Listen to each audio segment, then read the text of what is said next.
squirt. Sauce. Wake up, grab your phone, good vibes everywhere. Ryder's got big muscles, Lisa's got the hair. You never know what they're gonna say, but there's a 45% chance you might like it anyway. It's the sauce, they're spilling it live for you. It's the sauce with your favorite morning crew. It's the sauce, 2 hours will fly by. They don't know what they're doing, but they're gonna try. It's the sauce. What's going on, guys? Dick Frost here, and I'm getting sauce with Ryder and Lisa. Let's go! Hey, this is Derek from St. Albert, and I am on the sauce with Ryder and Lisa. Hey, it's Irvin, and I'm rewatching the rivalry for the 18th, probably 20th time, and I really want a mug, and you should be listening to Ryder and Lisa, the sauce. Bye! Hello and welcome to the Sports Interaction Studio. We're Ryder and Lisa here with producer Reese, our Side Reece. What's going on today, fella? Hey, Reese. Doing good. How are you guys? Pretty good. Pretty good. Shout out to everyone that's already in the chat. Love to see it. We need some more speak pipes. Yeah, we do. Speakpipe.com/Ryder and Lisa. If you tell us that you've actually, when you go in and you record that voicemail, like, hey, it's blank and I'm on the sauce with Ryder and Lisa, it'll ask you for your name. If you just give us your Instagram handle, we'll know that you did that, and then we'll DM one of you and you'll pick up a gift.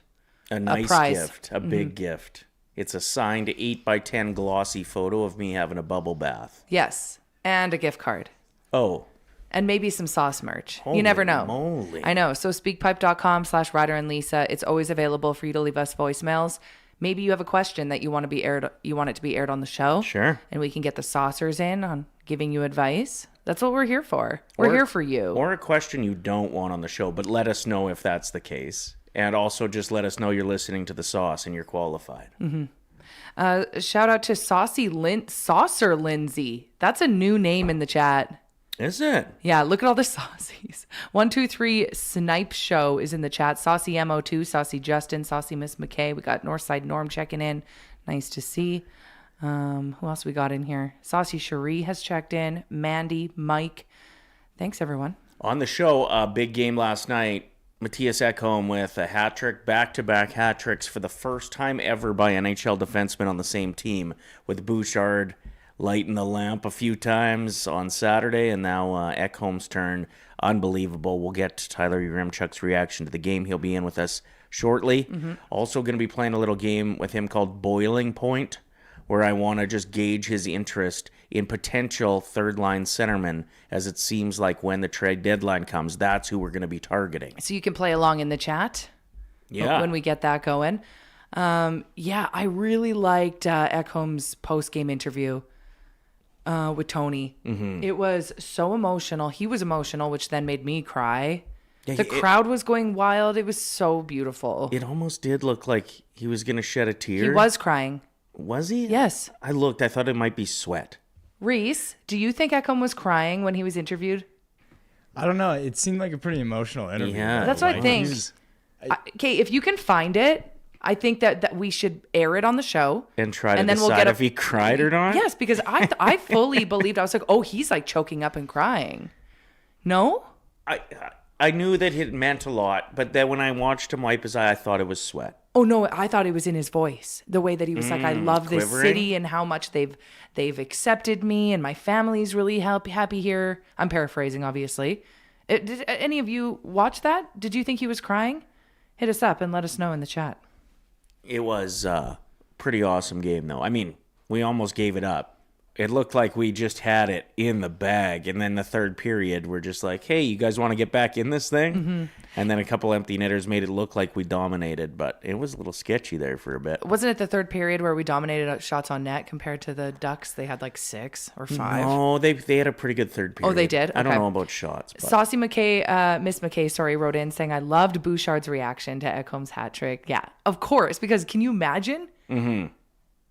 Like and keep in mind, Bouchard's still riding his high because it's been 24 hours. And maybe they were aware that they're in the record books forever now as the first NHL defenseman on the same team to get back-to-back hat tricks. I know that's a bit of a stretch, but when the game's been around this long, to break a record that's never happened before is super unique. I love hockey for this. I love that there are the most random records possible. Like sometimes you hear the broadcast and it's like, wow, this is the first time ever that a defenseman has gone on the ice on his left foot holding his stick above his head. I'm like, how are they even keeping track of all this stuff? Or like, that guy's got the longest knob in the game. Oh, on the stick. Yeah. That was a bit confusing. But at the same time, there's also, there's so many people that love smut books that have always loved Heated Rivalry that are now actually watching hockey.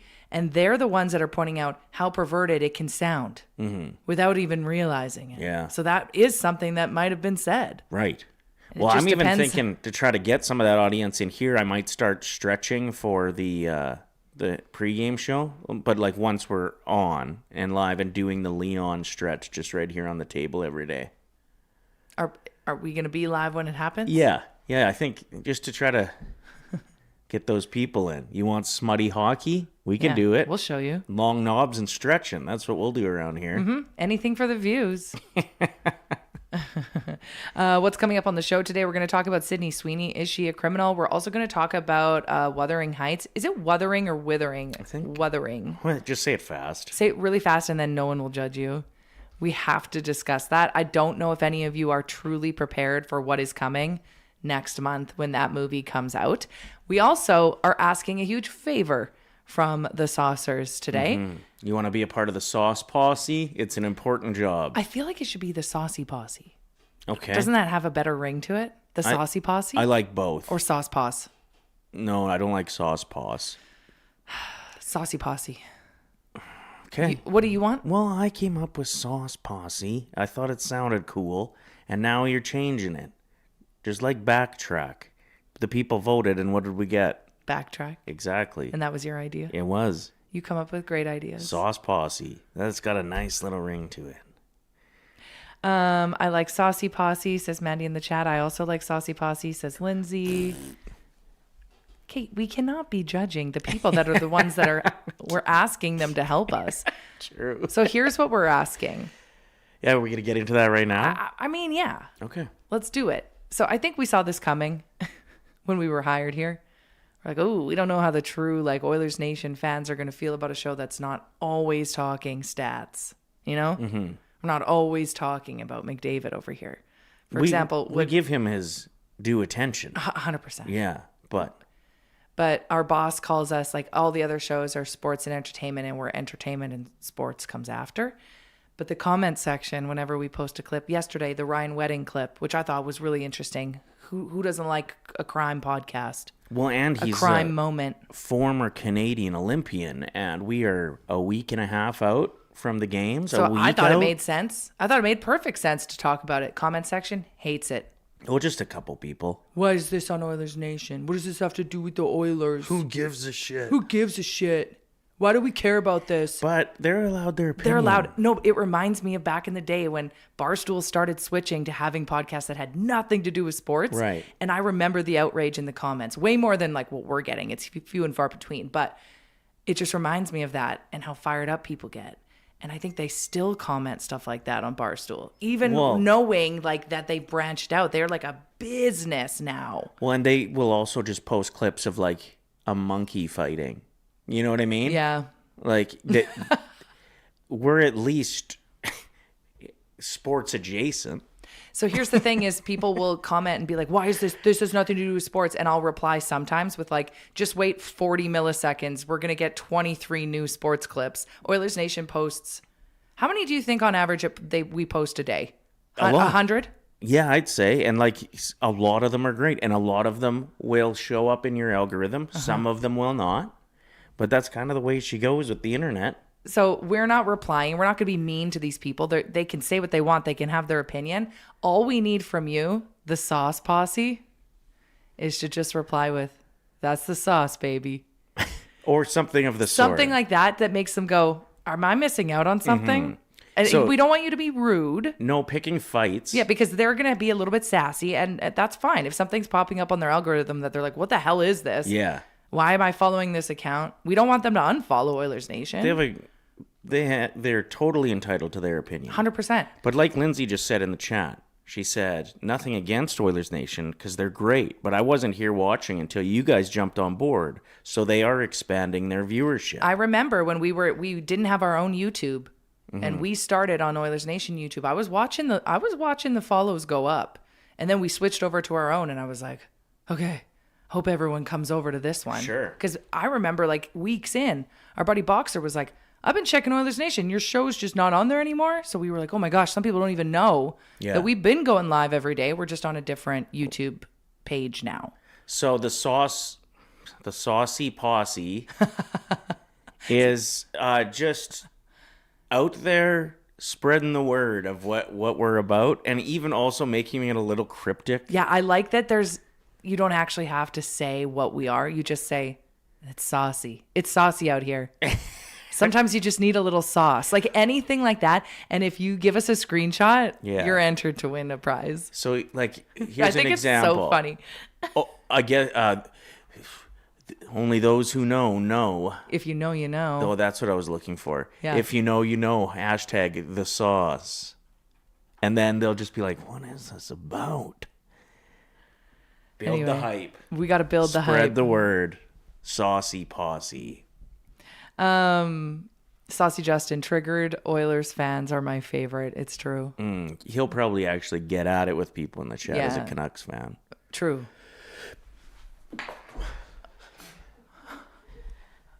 Even just saying the Canucks makes my body reject. Oh, no. I'm fine. It's fine. Kel said there was one day Tyler told the show to jump on the sauce to watch his segment with you guys, and all their viewers were in the chat ripping you guys apart, and I went to town defending the sauce. Okay. I didn't know we had like haters. Maybe it's the way that Ryder sneezes. Well, it's interesting. Like, I love sports content, as we've talked about. Like, I'll just sit and watch the same highlights over and over again. Mm-hmm. But I also do like when I hear some other things that are happening. So it's funny you say that. I was listening to a sports talk show this morning driving in, and the whole time I was commuting, they were talking about something else, and I loved it. Yeah. I was like, whoa, there's some personality coming through. Mm-hmm. This is nice. Yeah. Nice little mix. Saucy posse. We need it. We need the saucy posse. All you have to say is, that's the sauce. And you're qualified. And just send us the screenshots. We are ready for our first guest of the day, and our guest is brought to you by Southview Acura. We're going to be broadcasting live from there on Thursday morning. So if you want to pop by, if you're part of the Saucy Posse, and pick yourself up a mug, or maybe I'll have some Mick Huge shirts there. Some sauce hoodies. Yeah. What do we? We got. I got two right beside me. Okay. Yeah. Some gifts will be given at Southview Acura on Thursday. Family owned and operated on Edmonton's South Side, where luxury meets reality. Welcome to the studio, Tyler Yaremchuk. Hello.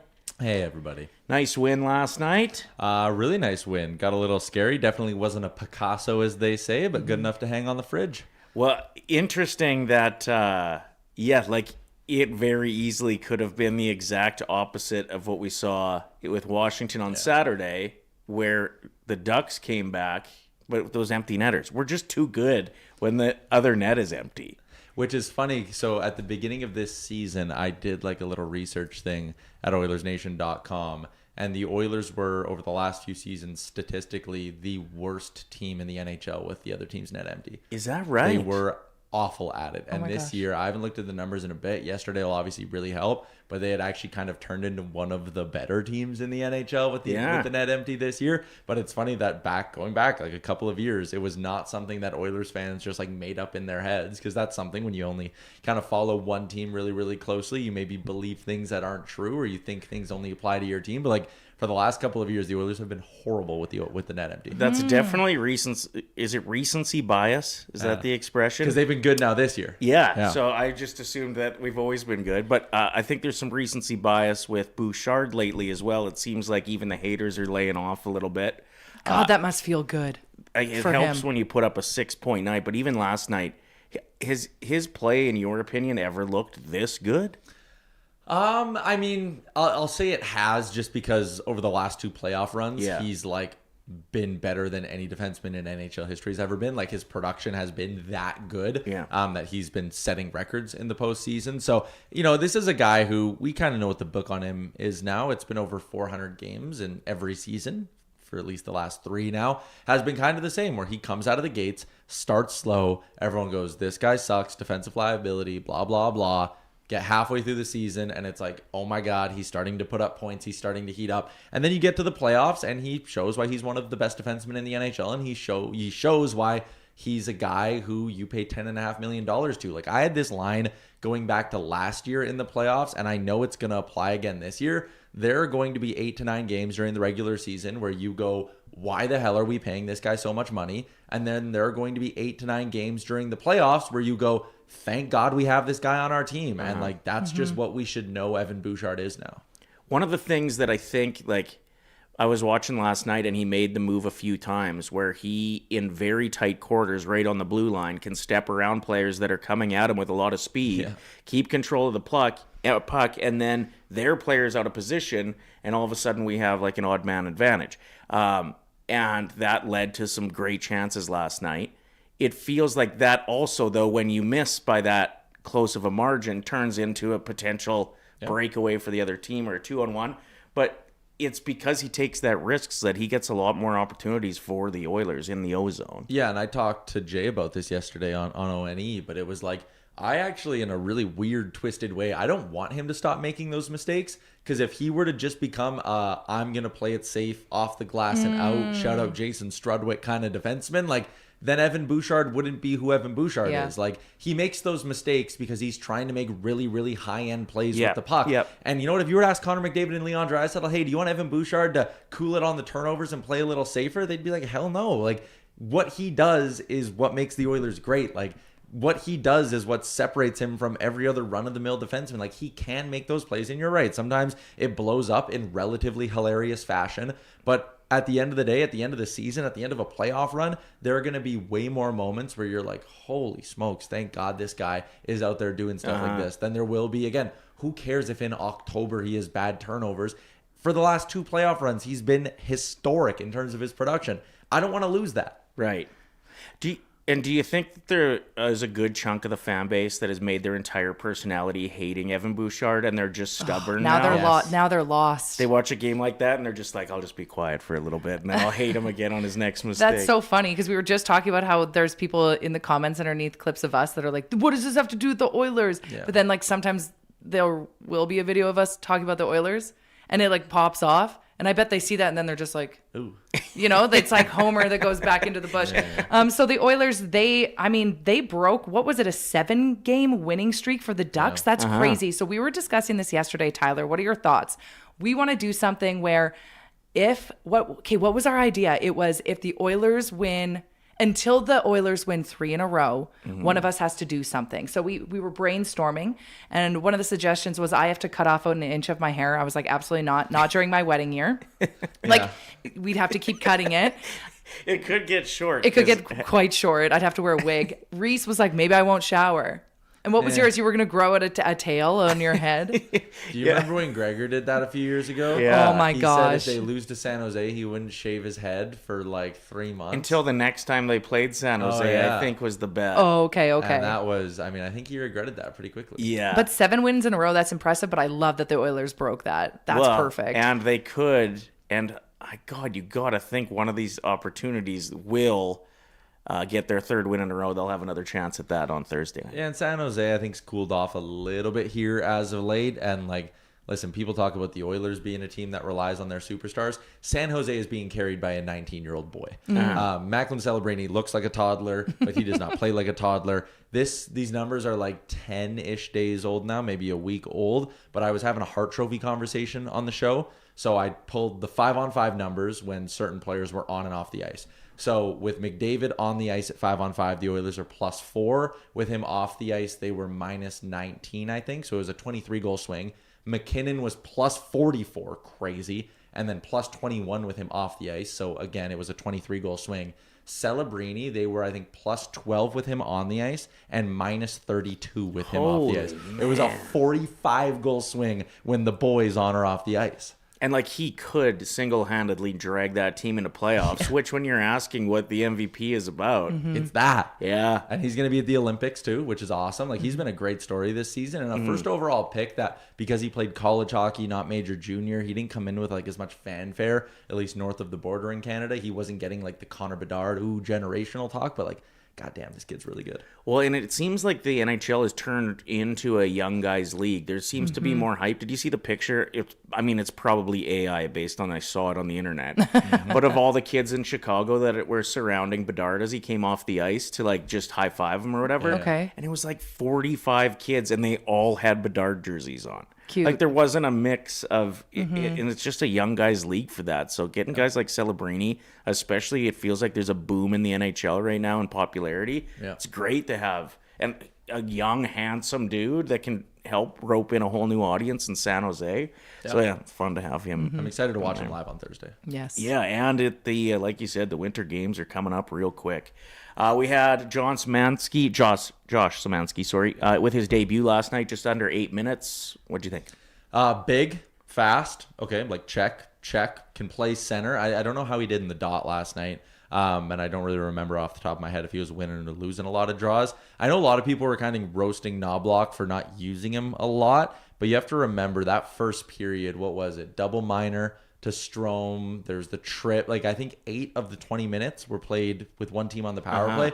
Okay, NHL debut. I know he's a penalty killer in Baco, but like NHL debut, you're not going to put that guy on the penalty kill last night. He's not going to play on the power play. There were so many power play opportunities in that game that like that's what cratered his minutes. I actually didn't find that it was a big usage problem. Like Knobloch went and put him on the ice with Savoy and Draisaitl for a shift in the first period, and then 4 seconds into the shift, Matt Savoy took a hooking penalty. Right. And then I was like, okay, well, that would have been a great opportunity for him to be in the ozone for a minute and get his minutes up. It just didn't really work out, but I don't think it was a Knobloch problem. I think he showed really, really well, and this is either going to be one of two things. It's either going to be, all right, Josh Szymanski has shown that he's, to some point, a solution in the bottom six, and we have a month a bit until the deadline, and it's like, okay, we maybe don't need to go get a 3C because Josh Szymanski's showing us that he's maybe ready to handle some tough assignments, or maybe he's not quite ready, but he's shown some good things, and you maybe go, ooh, he's our guy next year, but we know like the archetype. We just need to go get a slightly older Josh Szymanski for the next few months here, slightly more polished version of him. So he might show you what you need at the deadline, or he is potentially the guy. Yeah. I don't think he's the guy yet. I like him, but I still think they got to go make a trade for one. So we just came back from Jasper. It's our first time talking to you on the sauce about it. What were your thoughts on Ryder playing the game of hockey with you? He was good. I was like schmoozing him up. I'm like, so like, you ever want to play beer league? You ever want to like get back out there? No like, way. Let me know. You seemed pretty. You cooled on the idea pretty quick, so I didn't push all that hard. But you were good. You had a 3-point game. Yes, but we scored like 40 goals. There was the one I was watching back through because I'm putting together like the video I got to do for it. And there was the one where you and I had a 2-on-1. I tried to flutter it in front. It just hit your skate and then didn't go in. I was like, If I would have jumped over it, it probably would have just went in. 100% would have It gone would in, have. yeah. I thought so after too.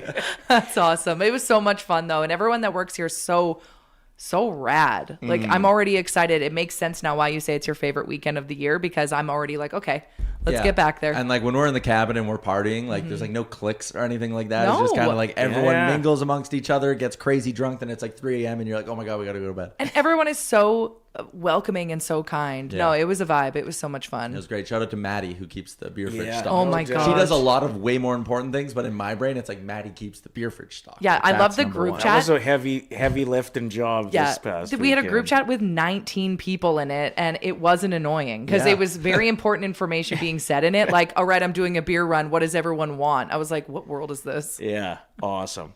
One more thing about Josh Szymanski I wanted to bring up. Did you think he looked like Reese? He had, like, he's got the curly hair kind of going. Yeah. And all of I that. didn't see it, but Tall you're like, German this looks Reese. like Reese. Yeah, it's German Reese. Yeah, And but the 6'3", not 5'3". Zing. big smile too. Oh, He- yeah. he- The you big could- teeth. You could tell he was happy to be there. We were talking a little bit before, speaking of just joy. Matthias Ekholm, did you find his interview post game and just the vibe of the team a little bit surprising? How pumped everybody was. Yeah, I think maybe. I mean, in a room like that, when someone who is not a goal scorer gets a hat trick, I think that's always like something that's going to get the boys going. High scoring game where the crowd is super into it. So, like, again, a little bit easier to get the juices flowing there. Did you think he was crying? I didn't. I heard you guys talking about that. Yeah, I didn't. Am I crazy? I think Reese has it here. I think he might have been tired.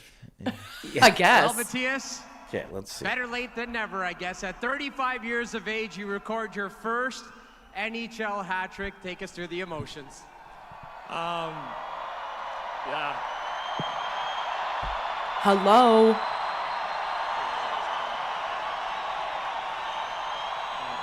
You think he was Wait. crying? Okay. Let that moment sink in, you know?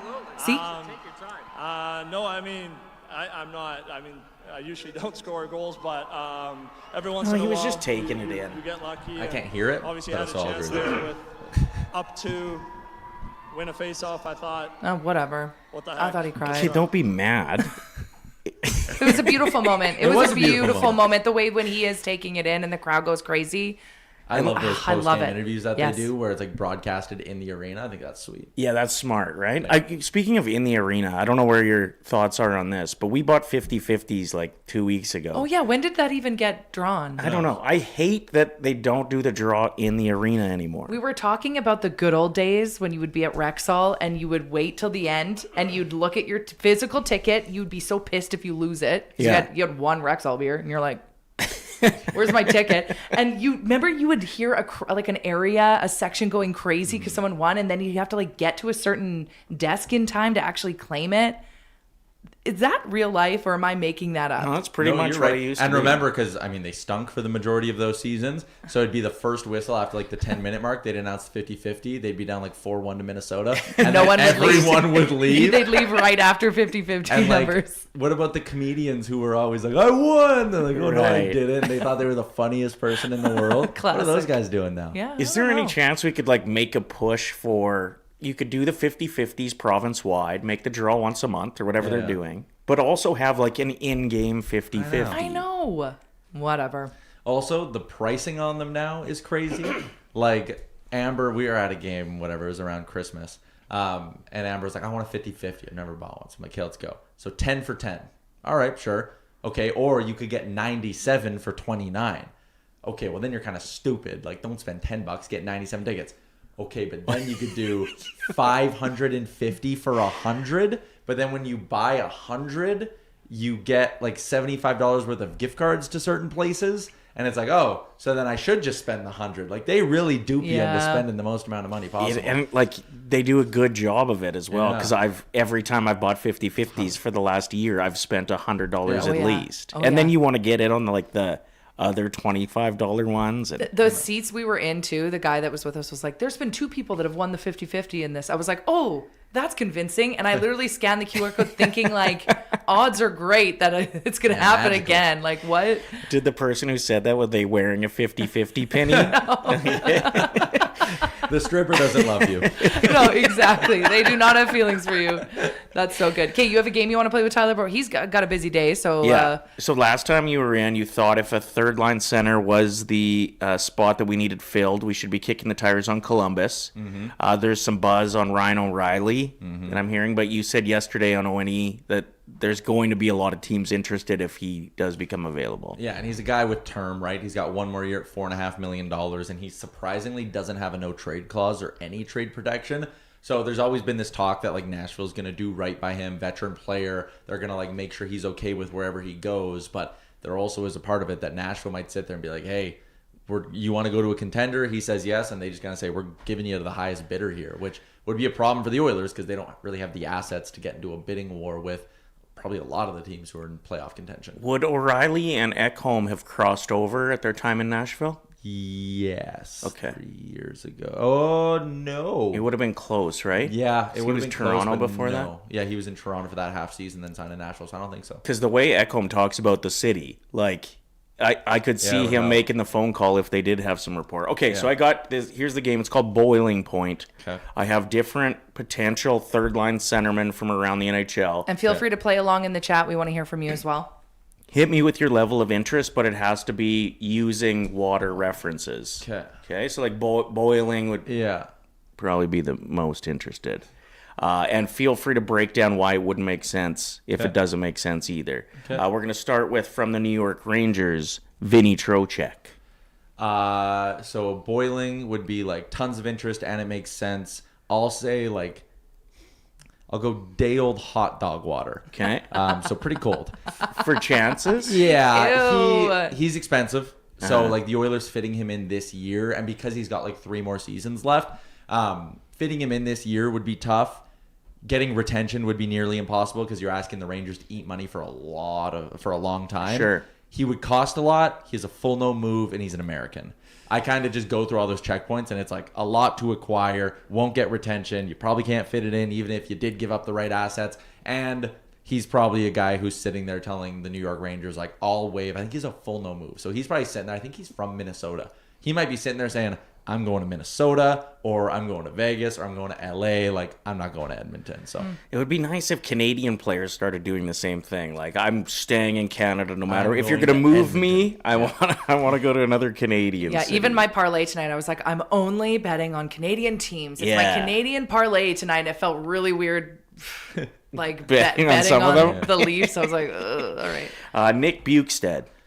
Old Jugsy, hey? I will say that is like normal swimming pool. Okay. So it's like definitely not warm. You're not going in there to relax. But it's not like freezing cold either. I believe he's got a touch of term on his deal. I think he might have 1 more season. I just think there's a little bit of like been there, done that with the Oilers. I question the upside. Like St. Louis is selling, and like they would get rid of him if you paid the right price. I'd like to see the Oilers aim higher. Okay. Well, let's stay with the same team then. What about Braden Shen? Well, your beef with him aside. Yeah, I could get over it. Man. That one would be, I'll call that one like wave pool warm. But the reason I'm hesitant on it is, one, money this year, again, $6.5 million. I love that he has term because, again, you want to bring, if you're going to pay a lot for a guy like that, you want to have him for multiple runs, all that stuff. Age scares me a little bit with him. He's in his mid-30s now. That's ancient. I mean, we're talking about borderline retirement home. I love saying stuff like that. Oh, my gosh. When you're talking about athletes, right? Because it's like a guy's 33, and it's like, well, he's pretty much dead. But in That's normal hilarious. life, Even he has a primary Ekholm, life. you're 35 years old. It's your first time getting a hat trick. How does that feel? It's like, You old bastard. yeah, exactly. But no, like Shen, you're probably not getting retention from St. Louis. So again, like making the money work is going to be really, really tough. And the report last year was that when they were talking about trading him to the Leafs potentially, they wanted a first, Ben Danford, Easton Cowan. Okay, you put that into Oilers terms, that's a first-round pick, that's Ike Howard, that's Bo Akey. Like, we're talking about a pretty big package here to get this guy out of St. Louis. So as much as I was cool on Bukestad because he's not enough, I think giving up what you're getting for Braden Shen to have him play third-line center, I think it's a lot to give up for a guy playing that spot in your lineup. Sure. And I was there in Saskatoon when he got traded from the Brandon Wheat Kings to Saskatoon for a playoff push. How'd that feel? He did not care about the Blades. He just wanted to make it into the NHL. And LA was like pulling him up for a few games here and then. I don't know. I don't trust him. Let's stay with captains. Is there any world where Adam Lowry would become available? No, I think just because he's so recently extended, and I don't think Winnipeg is doing the full-on teardown thing right now. But the name out of Winnipeg, I don't know if you're going to ask me about him. I think there is, like, Lowry, ice cold. Jonathan Taves, that's closer to boiling than any of the other names you've put out. Okay. He's gotten better as the year's gone on. Winnipeg's had rumored interest in Andrew Mangiapane over the course of the season here, as Edmonton's been potentially trying to move on from him. So if you could get Mangiapane out, and Jonathan Taves is sitting there saying, hey, this is either my last hurrah, or he's saying, I'm starting to play better. I want to play playoff hockey to get another contract next year and keep playing. Mangiapane out would offset any of the bonuses you'd have to potentially pay Taves. Taves has a full no move clause, so he can dictate where he goes, and that would drive down the price a little bit. If he wanted to come to Edmonton, he wins a ton of face-offs. I know the boots aren't there, and that scares me. I wouldn't give up a lot for him, but like Jonathan Taves, I can see a path towards him being an Oiler. Okay, the reason I brought Lowry is because Winnipeg has a long tradition of trading their captains when they still got game left. Like Ladd, Wheeler, Yaremchuk, they've all been dealt. while they were good. Yeah, that's interesting. They just extended him though. Yeah, that's true. Yeah. I was just hoping for him. I would love watching that guy play. He's exactly what you would want. Like if you can go find an Adam Lowry somewhere else. Right. Do you think Kadri, or does Calgary not want to even answer the phone? He is. Me. Like, again, I think a team who's going to pay the assets and pay the cap hit is bringing him in for top 6 help, not necessarily bringing him in for what the Oilers would be looking for. How expensive is he? $7 million a year. Yeah. Yeah, that's big smoke. And term, right? So again, like they're not going to keep. I think if you're dancing in the waters of like a Ryan O'Reilly, like I can see a world where Nashville says like, oh, you're going to give us how much for him? Like, we'll keep half the salary to make this thing work. Right. Taves, same thing. They'll keep half his money because it's done after this year. But when you talk about the Shens and the Kadris, it's just they're going to go to teams that have cap space, unfortunately. Fair enough. Awesome. Well, appreciate that. If there's any names that you think of that we haven't mentioned, feel free before we let you out. I like Eric Holla in Nashville as a check down from O'Reilly. Can play center, can play the wing a little bit. Who else did I talk about? We kind of did this exercise yesterday on O&E, and I rattled off a bunch of names. I like Morgan Barron in Winnipeg. He's a bit more of an unknown, but he moves really, really well. So he's tempting too. And I think that was kind of it. Like O'Reilly on down, Taves, Barron. Yeah, I think that was kind of it. Cool. But we'll see what happens. Do you think it'll be likely after the...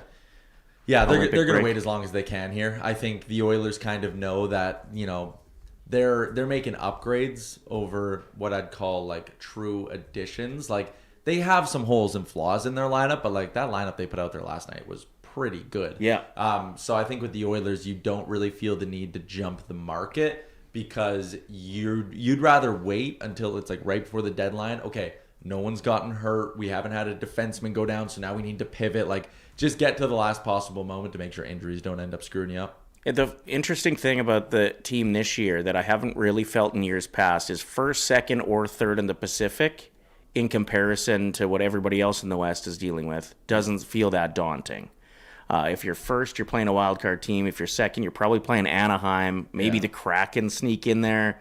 Or if you're third, you're just playing those other teams and you don't have home ice. So, like, get into the playoffs, hopefully get through the first round, not too beat up, and then go to war for a few rounds. And see where things go. Like, again, like last year, the Oilers beat the Kings, and what did everyone say going into round 2? It was like, oh, but now you're playing a real team in Vegas. You're playing, like, this is and then the Oilers does. Like, my point kind of being to what you said, once you get there and you kind of get past round 1, it's an absolute crapshoot. Yeah. People overlook how much luck there is in the NHL playoffs. Yeah, I would agree with that. That's true. Post this, that. Like, the Oilers are done last year in round 1 if Quentin Byfield gets a puck out of the zone, right? These little breaks, could even go back 2 years ago. Remember Game 7, Vancouver? Zadorov had a chance in tight with like a minute 10 left, and he shot it, and Stu Skinner didn't see it, and it hit JT Miller's leg, and that's the only reason it didn't go in. And it's like the Oilers might have been done. They might have not gone to the Stanley Cup final that first year. Right. If like Vancouver doesn't block their own shot. So much luck in the playoffs, which True. Again is sometimes why we overrate the deadline ads. Like sometimes just go with the guys that Yeah, that's fair. I would say a lot of sports, there's some of that luck, though. Like, you think of Kawhi's three-pointer for the Raptors. Like, that just a millimeter of spin different. I mean, look at the Buffalo Bills. Yeah. It's another example where it's like, a dang. slight catch away, and they're in the Super Bowl right now. Exactly. Look at the Blue Jays, George Springer. Yeah. Baseball's the true game of inches, where like if George Springer's this much off that ball, the Jays are done in the ALCS. Yeah, right? true Crazy. that. It's crazy. Awesome, Matt. All right. Thanks for coming Good in. stuff. Appreciate you. Okay, appreciate it a lot. Make sure you're checking out ONE with Tyler and Liam today. You got Daily Face Off today as well? Yes. Okay. Every weekday. Every weekday, babe. Awesome. All right. Let's just give some love to those of you checking in. Saucy Saucer Aunt Lindsay. Why is that so hard for me to say? Because it's not saucy, it's saucer. Saucer Lindsay checking in. Saucy Z has checked in. And look at that. Northside Norm has officially changed his name in the chat to Saucy Northside Norm. Is that new? Did I not notice that until just now? All right. Lots to come on the show. I thought Tyler only did Daily Face Off like 3 days a week. But I don't know. No, every day. He's every day. Yeah. Has he always been every day? Where did I get my wires crossed there? I don't know. What are you I don't confusing it with when he jumps on something else? He Yeah. does 17 things. Yeah, we That's do like true. O&R twice a week. Oh, that's what it is. All right. All right. Well, I'll never make that mistake again. 'cause Yeah, how embarrassing. He looked very disappointed in He you. was a little bit sassy, and you were a little bit sassy. You're like, every day, babe. I did not drop a babe. Swear. Reese, I did not say babe. She did. Chat. Come on. I with would it. never. I don't honestly remember. Someone scroll back. I swear on everything that I you said did. everyday babe. You looked at me and you went, everyday babe. No. Yeah, it was sass under your breath. Put a poll up. If they didn't hear it, I guess they could tell with my confidence that I'm telling the truth, because I am. Okay, well, I would never intentionally say it, so it slipped out if so. That'll do, babe. That'll do. Man, I could talk Oilers hockey with Tyler Yaremchuk for days. His memory, His wealth of knowledge. what he can absorb, I'll never know that life. Yeah, and like Never. to me, the two players on that list that I was the most excited about were Trocheck and Lowry, and both he's like, it's not happening. Yeah. And He compared one of them to cold next day hot dog water. Burn. When he was explaining too with Trocheck, he had like 17 reasons why it doesn't make sense. Yeah, he was going like He's through like- his hand. Oh man, do we have the clip from last night's game, Reese, where Jari loses his skate blade and still ends up making the save? I mean, MVP. Yeah, that was a wild one. MVP. That was also, you got to think the guy who shot it felt a little bit dumb afterwards. I couldn't believe the way he's like crawling back. Because to the net, if the too? guy would have went to the other side of the net where Jari couldn't get to, they would have scored. Oh yeah, no, it's incredible footage. If you want to check it out, if you missed the game, here it is. Watch this. So you're gonna see that he loses his blade right there, beside the net, and then he still makes the save. Watch Poor this. guy, he looks like he's wasted. That's a few of our players out at the Jasper Pond Hockey Tournament look like that this weekend. Okay, let's watch this again. Falls off right there, and then he kind of like slips, Realizes it. and then he's like, "I gotta get in the net." Saves it. See, if that guy would have shot on the other side of the net, he Yeah. would have had. I would have felt really bad for Jari. Like that's so unfortunate if that's how it shakes down. Back in the day, they didn't have blades that detached from the skate. You just got new skates when your blade was done. Right. So that never happened. Like that's a pretty new mistake not mistake, but inconvenience to have to deal with. Okay, 64 people in the chat are saying I did say babe. I don't know. That's so weird. Are you going back right now on your computer to no, get no, it? No, there's a poll up. No, I know, but like, can't you rewind? I guess, but Well, now that you know you lost the bet, you don't care to get confirmation? Okay.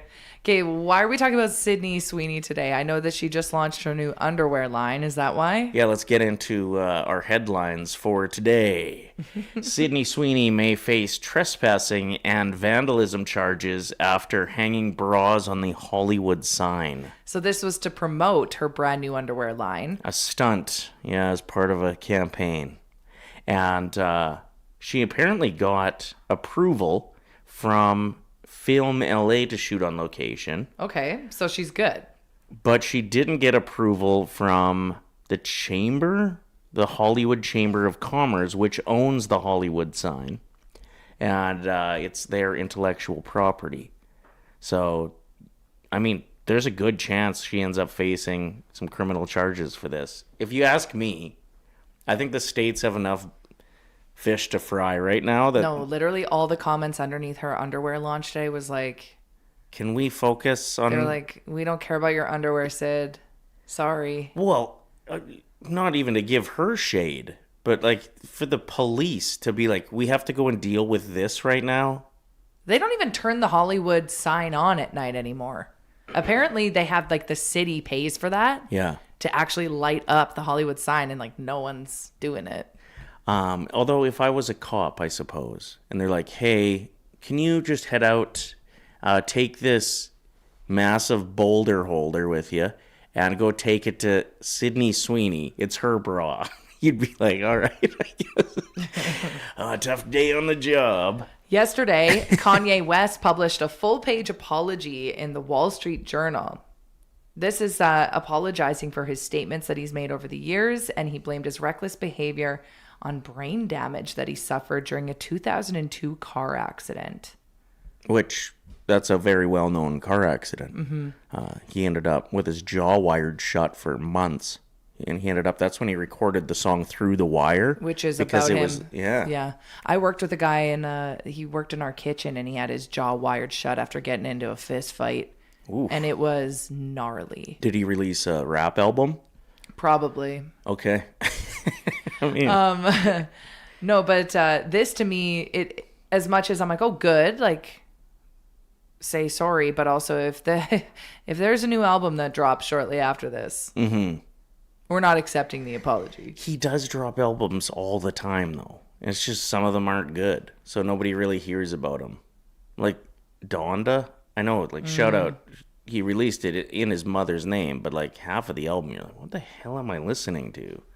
All right, moving on. There's a dating app trend happening right now. People are abandoning the small talk on dating apps, and they're instead immediately discussing things like politics, religion, core values, if they want children or not, if they actually smoke or not, and they're calling it hot take dating. So people are busy. They don't have time to kind of just like feel it out. Yeah, imagine finding out on the third date that like the person you were with is a mother or father of 3 and they just haven't brought it up yet because they don't know how because it's uncomfortable. If I lived in the States, the first question I asked, where were you on January 6th? Well, that's a long stretch now. Be like, what year? But no, truly though, the controversial approach is the new thing. So you are straight up being like, what are your thoughts on this? And then you block them or you continue dating. Even if somebody has very different opinions than you, but you're able to have a reasonable conversation about them, that's an exciting thing to have happen, isn't it? I guess so. Like if somebody had a strongly different opinion, but made some good points and understood your points. Yeah, and you could like still live. Found middle ground. That's okay. Well, it's a good sign of what's to come because people end up arguing all the time. Don't make me get into one right now. You're not really buying into what I'm saying, and I'm frustrated. You want to get in a domestic right now? Well, exactly. So it's nice that we can come and find middle ground, isn't it? Huh. Middle ground it is. Okay, if you're looking for a laugh at some point, I went back, I pulled this move on Boardsy when we were pre-gaming in Jasper. So that's the game that we took on the Capitals. Okay, so this was Saturday night, and this was pre-game. So before the puck dropped, I mean, you can find all of the videos of Boardsy pre-gaming over on Oilers Nation's YouTube. Maybe I'll just get this so we can show it on the show. Yeah, because there was a moment where Ryder like pulled out the move, and Boardsy didn't know what to do. And the way that Boardsy laughs... Once he realizes what his job was, it's the most beautiful thing I've ever witnessed. He's got the best laugh. It's at 57 minutes and 40 seconds of that, Reese. I don't know if that's too big of an ask for you to download that Reese whole is like, video. I don't have time for this stuff. Maybe we'll get to that at some point, but if not, just know that it's over there. It's there. With pre-gaming with Boardsy. Okay, we need to talk about something that is coming. Are we still doing headlines? Yeah. Okay, what's coming? Wuthering Heights. Based off of a book. It's featuring Margot Robbie, right? Margot Robbie and Jacob Elordi. And I don't know if any of us are truly prepared for what is about to happen. It's going to get pretty steamy. It's going to be released on Galentine's Day, which is that the day after Valentine's Day? I believe it's the day before. Either or. It's either coming out on February 13th or February 15th. Reese has a reminder in his phone right now. Yeah, probably. Of what time he's going to the movie on Galentine's Day by to watch himself. Margot Robbie and sex scenes. Was Margot Robbie your big crush when you were growing up? I think we all know what movie caused this. Wolf of Wall Street, right? Yeah, she's very pretty. Like, so pretty. God forbid. God forbid the guy has a crush. She's no Jessica. Yeah, of course. But yeah, so Galentine's Day is the day before Valentine's Day, right, Reese? Yeah, he would know. It's in his I calendar. have no idea. Oh, you don't? Okay.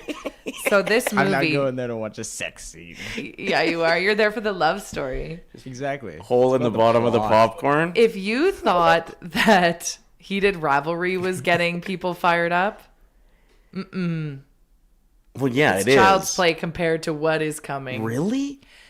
Like I think it's going to be such a horny movie. And if we have 5'5" Margot Robbie being lifted up in the air by 6'4" Jacob Elordi, and he's lifting her up with one hand. Game over? We're done. We're done here. Really? Stop making movies. That's it. That's all. Okay, but don't you think it's a little odd? This is coming to theaters? Mm-hmm. Like, I don't want to go to that. Pee Wee Herman. February sitting there in there. 13th. It's February 13th. Thank you. Isn't that what Pee Wee Herman got arrested for? No, but he was at a theater Yeah. watching like adult films. But he got busted J&O in the Yeah, I don't movie think theater. that's gonna happen. I think it's gonna be a lust thing. You just said it's like, oh yeah, this is gonna be pretty much an adult film. So that's No, a I'm reasonable. just saying. I'm saying, no, I don't think people are going to be doing that in the theater. They're going to be leaving and they're going to say, "Why can't you pick me up with one hand?" That's what Jess is going to be saying to Reese. There's going to be Pick me creepy up. men that Pick are. me up is what they're going to say. I'm going to ask. You better figure it out. There are going to be perverted men. There is my only concern. Like, I don't think so. I think it's going to be women. okay, It's going to be women. you don't think Margot Robbie's gonna draw in some horny men? Oh yeah, maybe. Can I just win one over here? It's true. And Reese did say he's going. Yeah, he's going by himself. He bought one ticket. Saucer Lindsay says they're going to go home and do that for sure. Can't be worse than Bridgerton. I think it's going to be Bridgerton on steroids. Imagine Bridgerton in the theater. Like, this is stuff you want to watch at home. Okay, so we have a little clip, and it's just someone that made like a fan account, and it says, "I'm going to be going to Wuthering Heights for the plot." And the plot is just like this montage of Jacob Elordi. Do you have that ready for us, Reese? Oh, okay, never mind. But do we have a little bit of the trailer at least? Okay, just watch the chemistry between these two, okay? Just like us. Okay. Watch the way that they look at each other. What the hell is he doing? She's making bread. Oh. But she got you there. See?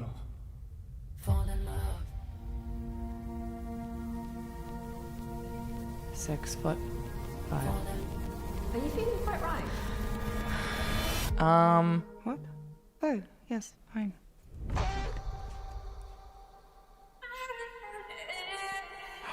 He could barely fit through the door. He could barely fit through that door.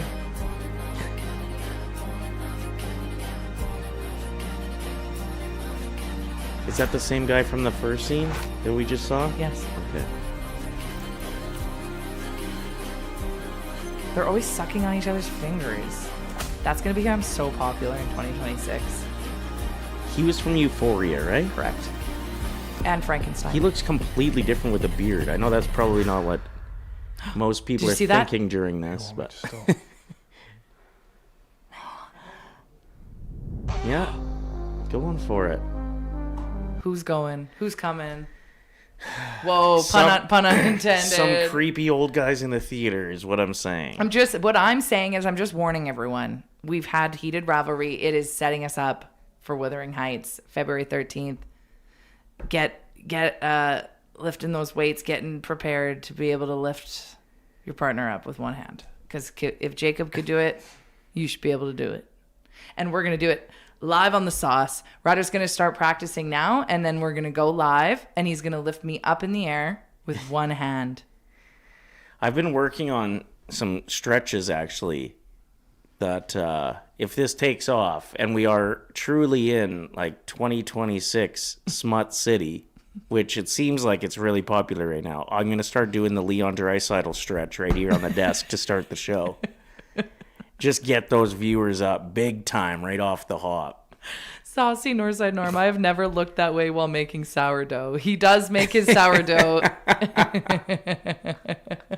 That was kind of uncomfortable to watch in a group setting. That's why I think this I was more than ready to get that off the screen. I was like, this should be a streaming. Happy Gilmore should have been in the theater. This should be straight to home streaming availability.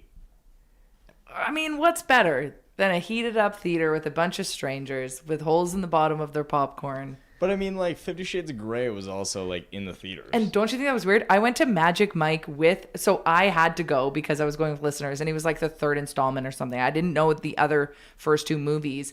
Went with listeners, and the winners was like a mom and daughter. and I had to sit beside a mom and daughter watching. The first scene is like 15 minutes of him like picking her up yet again, one hand pickup, like lifting her up in the air. They had no chemistry, but it was super awkward. They didn't. The thing about both Magic Mike, though, and what was the other one? 50 Shades of Grey, is they were like known to be movies for women, for the most part. Whereas this one, you got Margot Robbie coming in, like she's very popular with straight fellas. So she's very popular with straight women. Like, I definitely question things when I see her. I understand. Damn. I understand. I'm not worried about the women in the theater. No. Is all I'm saying. So what are you going to do? You're going to stand at the door and not let men in? You're going to say, no, too creepy. I'll be in the corner. No. You're going with Reese. We got to sit on other sides. That's the rule. Go to the 9 o'clock showing. He goes to the 10:30. Oh, my God. Okay. Anyway, so that's coming, Galentine's Day, and it's coming out that day for a good reason, because the ladies are going together. Brett in the chat says that he worked at a movie theater and they caught a lady enjoying her time there. What movie was it, Brett? And then they had to kick her out. That's a heavy conversation. Oh, hey? 50 Shades. It was 50 Shades. A middle-aged woman buying wine at the VIP with popcorn. And they had to kick her. That's the big sign, is it? The wine? Let her have a nice day off. Yeah. You know? A little matinee. Afternoon delight. To each their own. God forbid a girl has hobbies. Oh my gosh. No, let her get some stress off. You know? Block the emails. No more Zoom calls that day. I'm going to 50 Shades. I almost had an experience in a movie theater once, and it wasn't solo. Ryder, nobody cares. Okay. You made out with a chick once. Congrats. But the power went out all across Lloydminster. And it was just the two of you in the theater? Yeah, because there was like an alumni hockey game that night, and like big things don't just come to Lloydminster, so everybody went to the rink. It's the best thing to happen in forever. And we went to Fever Pitch, that really shitty Jimmy Fallon movie, and Drew Barrymore, I think. I loved that movie. Anything with Drew Barrymore, I'm like a Drew Barrymore head. So like, for Never Been Kissed, yeah. As much as like when you really think about the plot and how the teacher was hitting on the student, oh yeah, a little bit sketchy, but great film. Otherwise, Grossy Josie, 10 out of 10. So that Fever Pitch movie was like getting no traction. It wasn't popular at all. But you had a hot date. We went to the movie theater and the power went out, and we're like, was it a first date? No. Had you already hooked up before? No. And it was almost throwdown time. But then I got nervous and was just like, do you want to get out of here? It doesn't look like we're going to see the end of the movie. And on the walk home, I'm like, I'm such a loser. That was the nerdiest thing I've ever heard in my life. We better get home safe. We better get out of here before something happens. It's pretty dark in here. I think there's a ghost. Will you hold my hand on the way out? I'm a little bit nervous. Oh my gosh. That's good stuff. Yeah, so that's my life. All right, moving on. Let's get into recommend something. This is a segment where we recommend something. Thanks for being here, by the way, for these conversations, saucers. Yeah. We appreciate it. God, our listeners are funny. I'm just like, every once in a while, I'll look over at the chat. It's great. The best. We appreciate it. Make sure you're throwing us an old charity like as well. Please. Helps get us into the algorithm so that other people can be like, what the hell am I watching right now? And then the sauce posse can come through and say, sauce everywhere. There's something in the sauce. My recommendation today, odd transition, Reese's grandpa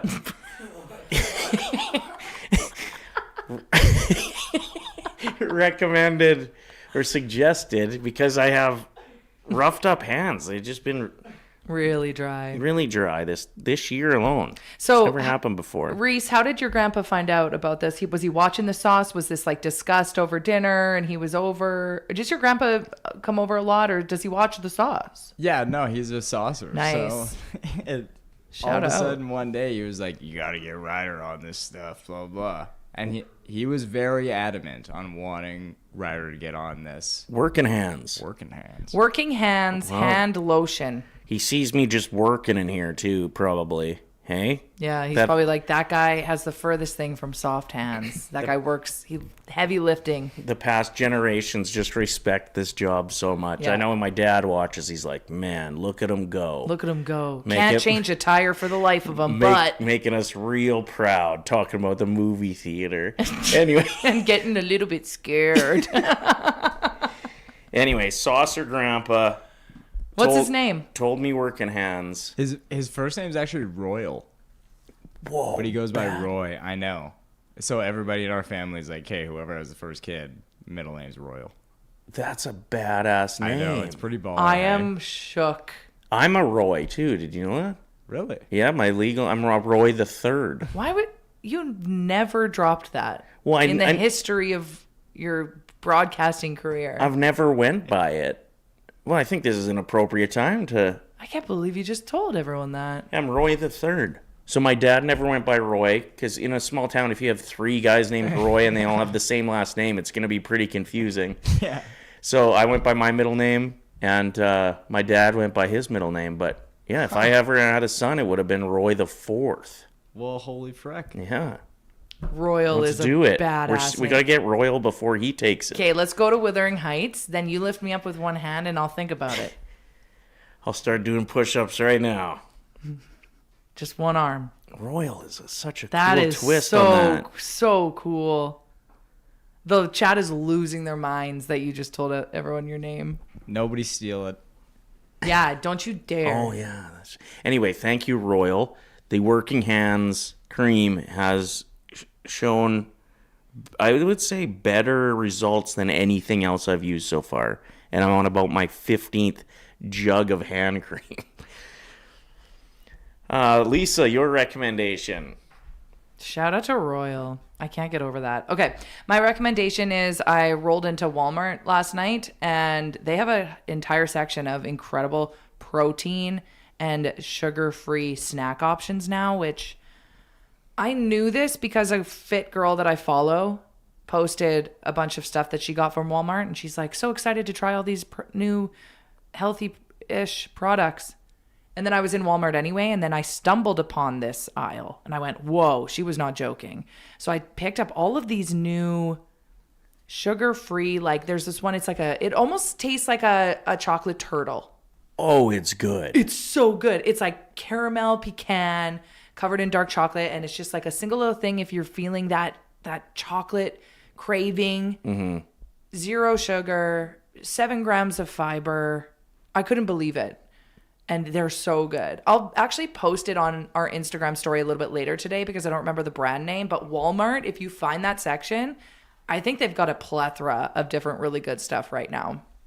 So that's my recommendation. If you follow Ryder and Lisa on Instagram, I will make a point to post it on our story a little bit later today. But Walmart for protein stuff, they're exploring. Yeah. And I love that. Yeah. I couldn't believe how good that turtle was. I looked at Ryder and I said, we're never buying Kit Kats ever again. Like this does it. Well, it's kind of nice too, and I know the packaging's not nice. Excessive packaging sucks. Mm-hmm. Even getting into the working hands, I thought I was going to cut my hands open trying to get into the Amazon plastic box? container. It's a Oh. disaster. But the individual wrapped sweets like that Mm-hmm. aren't as easy to dummy a whole box if you lose control, because like every time you open one you're like number yeah. 2. Yeah, speak for yourself. I literally sometimes will pull my keys out of my pocket and like it's like confetti. I have like individual candy. It's so embarrassing. I've got another recommendation here. Okay. And this is for the Saucers and Leon Draisaitl fans around the world. Team Germany's doing something cool for the upcoming Winter Games, and they're actually allowing the people to vote for who they think should be the flag bearers for the opening ceremonies. Now, closing ceremonies usually goes to whoever performed the best or had a really amazing storyline during the Winter Games or the Summer Games. But for the opening, it's most well-known athlete maybe. Like, I'm pretty sure Sid the Kid may have carried it in the 2014 games. Let's just check this out. Anyway, the German team is allowing people to vote for who's the flag bearer, and you can choose between one of 3 lady competitors and one of 3 dude competitors to carry them together, and Leon Draisaitl is one of the options. We need to vote. We're able to vote? It's open to anyone? It is, but here's the tricky part. It's in German, the site. Some browsers allow you to translate to English on your browser. Others don't. So I thought with the help of Reese on his computer, we would walk you through on how to vote. And you can do it right now with us if you'd like. Yeah, let's do it. How dope would it be to see an Edmonton Oiler as a flag bearer on the way there for the opening ceremonies? And then if McDavid has a banging tournament, maybe on the way out, Canada, another Oiler is a flag bearer. That would be cool. So let's do this. Reese, you've got the website ready to go? I do. Let's check it out. Check it out.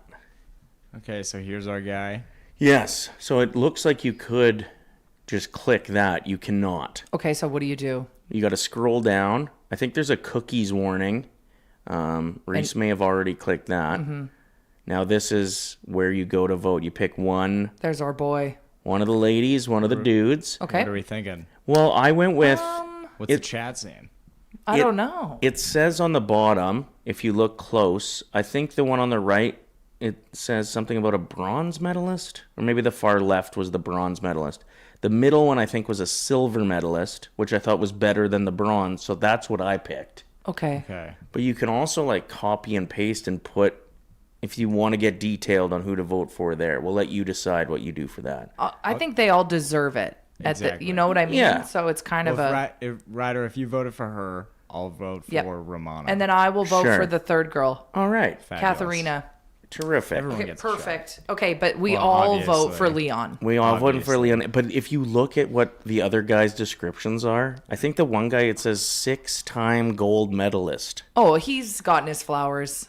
That's true. He's probably been He's a tired. closing ceremony flag bearer in the past. What's the website for this? We're gonna put it in the chat, right? Yes. Okay, cool.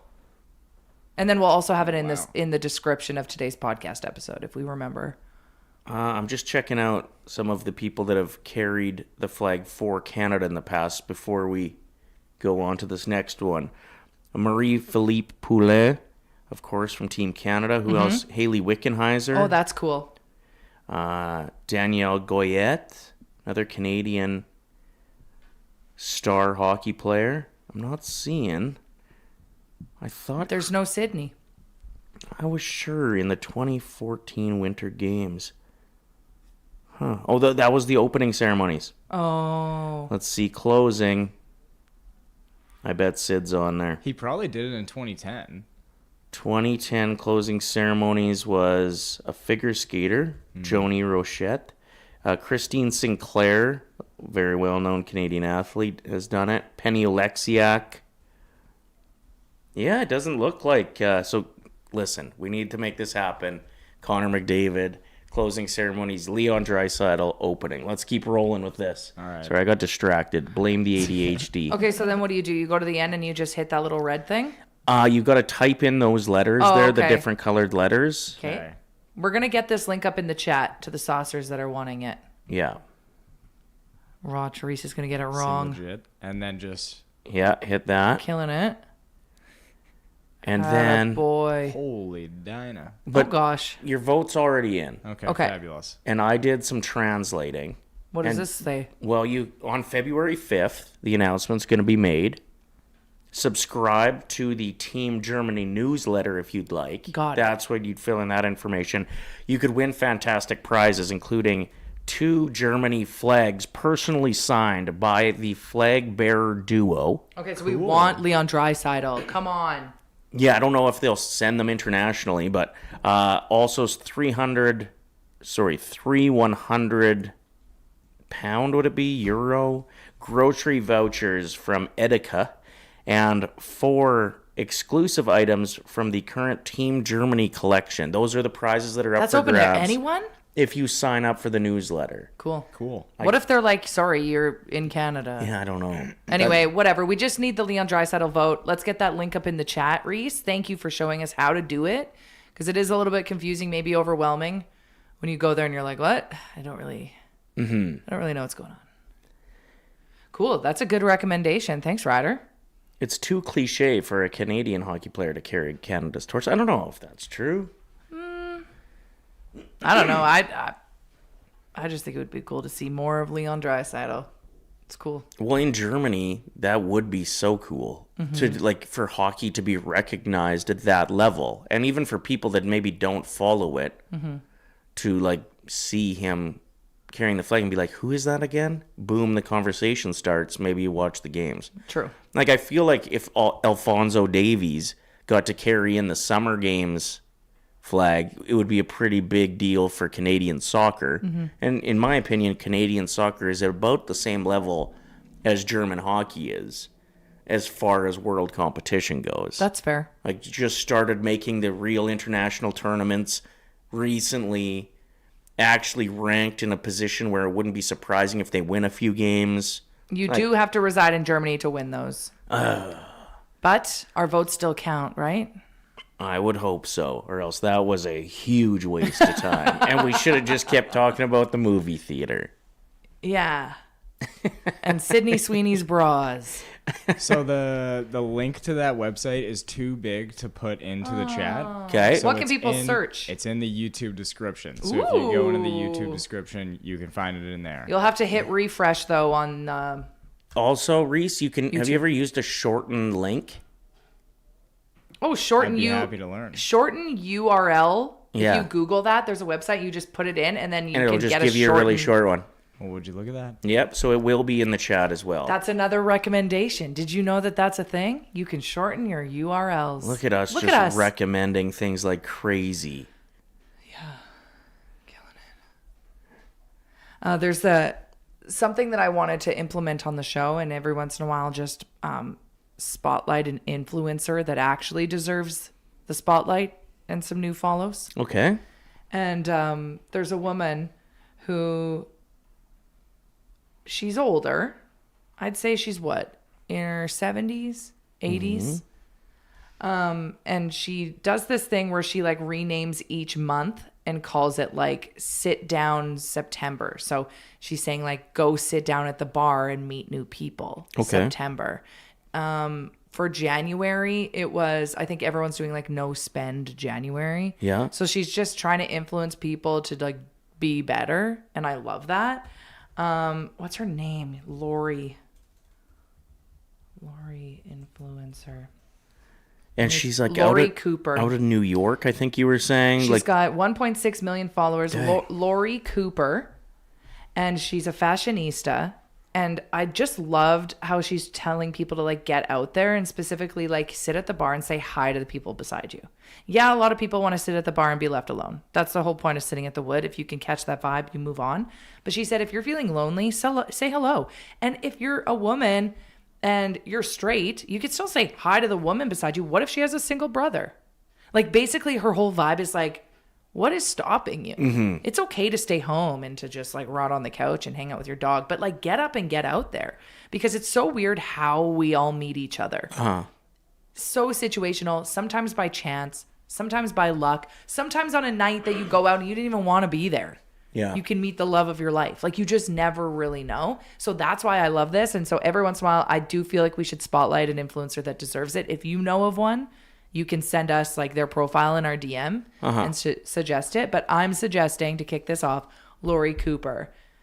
She's so cool. Well, I'll do one as well right now then. Okay. He's very politically active with some very strong opinions, but he's been a really interesting follow as he is in Minnesota right now. And he's there for some of the protests, and he just gives a very realistic depiction of what's shaking down.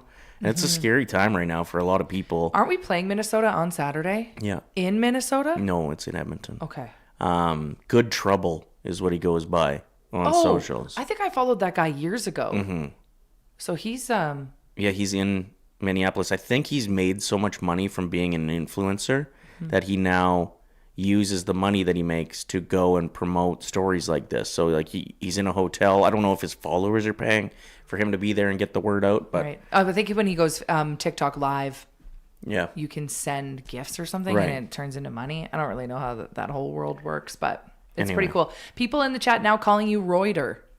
I think that's the new name. It's not Ryder anymore. It's Royder. Ryder makes it sound like I've got Like hemorrhoids. yeah, like a storied past of hemorrhoids. Oh, that's good. Royder. It is Royder interesting and Lisa. that approach anybody and say hi type situation, like at a bar or whatever. I think as long as you're good at reading social cues, Body language. If they're not interested, you got to shut it down and shut walk it down away. immediately. Just walk away. But you don't have to be embarrassed for No. being like, Shoot your shot. hey, what brings you to town? Totally. At a hotel? And I love like meeting people. I really do, because it can make your day. Just having like a short interaction with someone, even if it doesn't go anywhere and you never see that person ever again. Totally. We just need to be better at communicating. Getting out there. I think a lot of the time too is we like see the stuff online and it's just like everybody hates everybody. Oh my gosh, Yeah. everybody's so annoying. And then you get out in public and you run into people and it's like, wow, everybody's so nice. I love the interactions that I had today. Yeah. Like, it's so nice just getting out and seeing people. Well, and I think we have done a very poor job of taking care of each other. And like the stories of things going badly become the top stories. Because people don't go to the rodeo because they want to see a good ride. They go for the crashes. People don't watch the news because they just want to see the good stories. They like want the drama. But like you look at a site like Yag Wave, which I've mentioned before, they made Edmonton seem like it was a piece of shit last year during the playoffs. Like that the fights outside of Rogers Place were the norm. But anybody that went to a game was like, that wasn't the norm at all. You might have saw something go down, and when you're in a big group of people, that's going to happen, especially if you add alcohol to the mix. But, like, you're right, Reese. There's so much division, and when you have a conversation with somebody, even if they do have different opinions than you, You're like, oh, they're actually a good person. Like, in a lot of cases, you can come together and Yeah. find that middle ground Yeah, that we were totally. talking about. some common ground. Well, like even when you go out, there's like somebody that's always holding the door for you, sort Yeah. of thing, and you have no idea like what their like viewpoints on anything are. You have no idea if you'd be friends, but it's like, oh, thank you very much. Like that's Yeah. very nice of you. Uh-huh. Like, it's just like little things that I think everybody just has to be like, well, we're all actually chill. We can be. We're a lot more chill and want in a lot of situations we want the same things, which is safety for our family, you know, like to enjoy this life while it's here. But yeah, the division right now is pretty wild. Speaking of the Wild, we're playing them on Saturday, and I realized something, team. I realized something. What? The game's going to ruin the tour.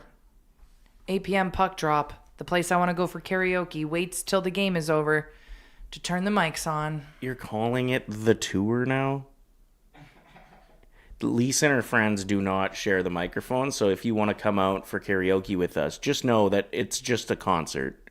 It's the Lisa Evans concert It's the- featuring some of my friends, maybe. It's the tour. Lisa and the Pussycats.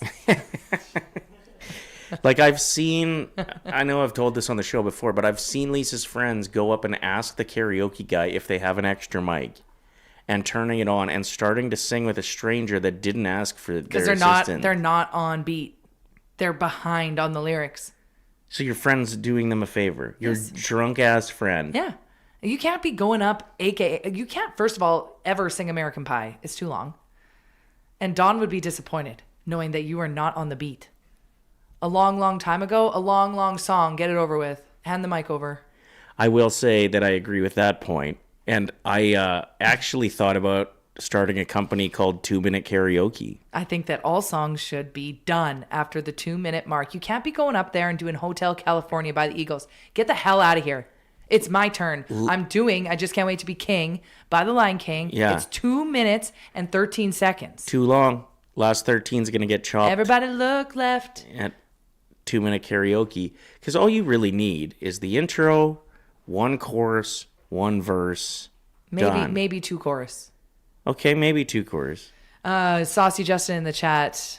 I was a victim of this last year at Lisa's birthday. My duet turned into like 5 people singing. That's because you did Love Shack. You can't do that by yourself. He's allowed to do whatever he wants, and so is everybody else that goes to karaoke. They wait their turn.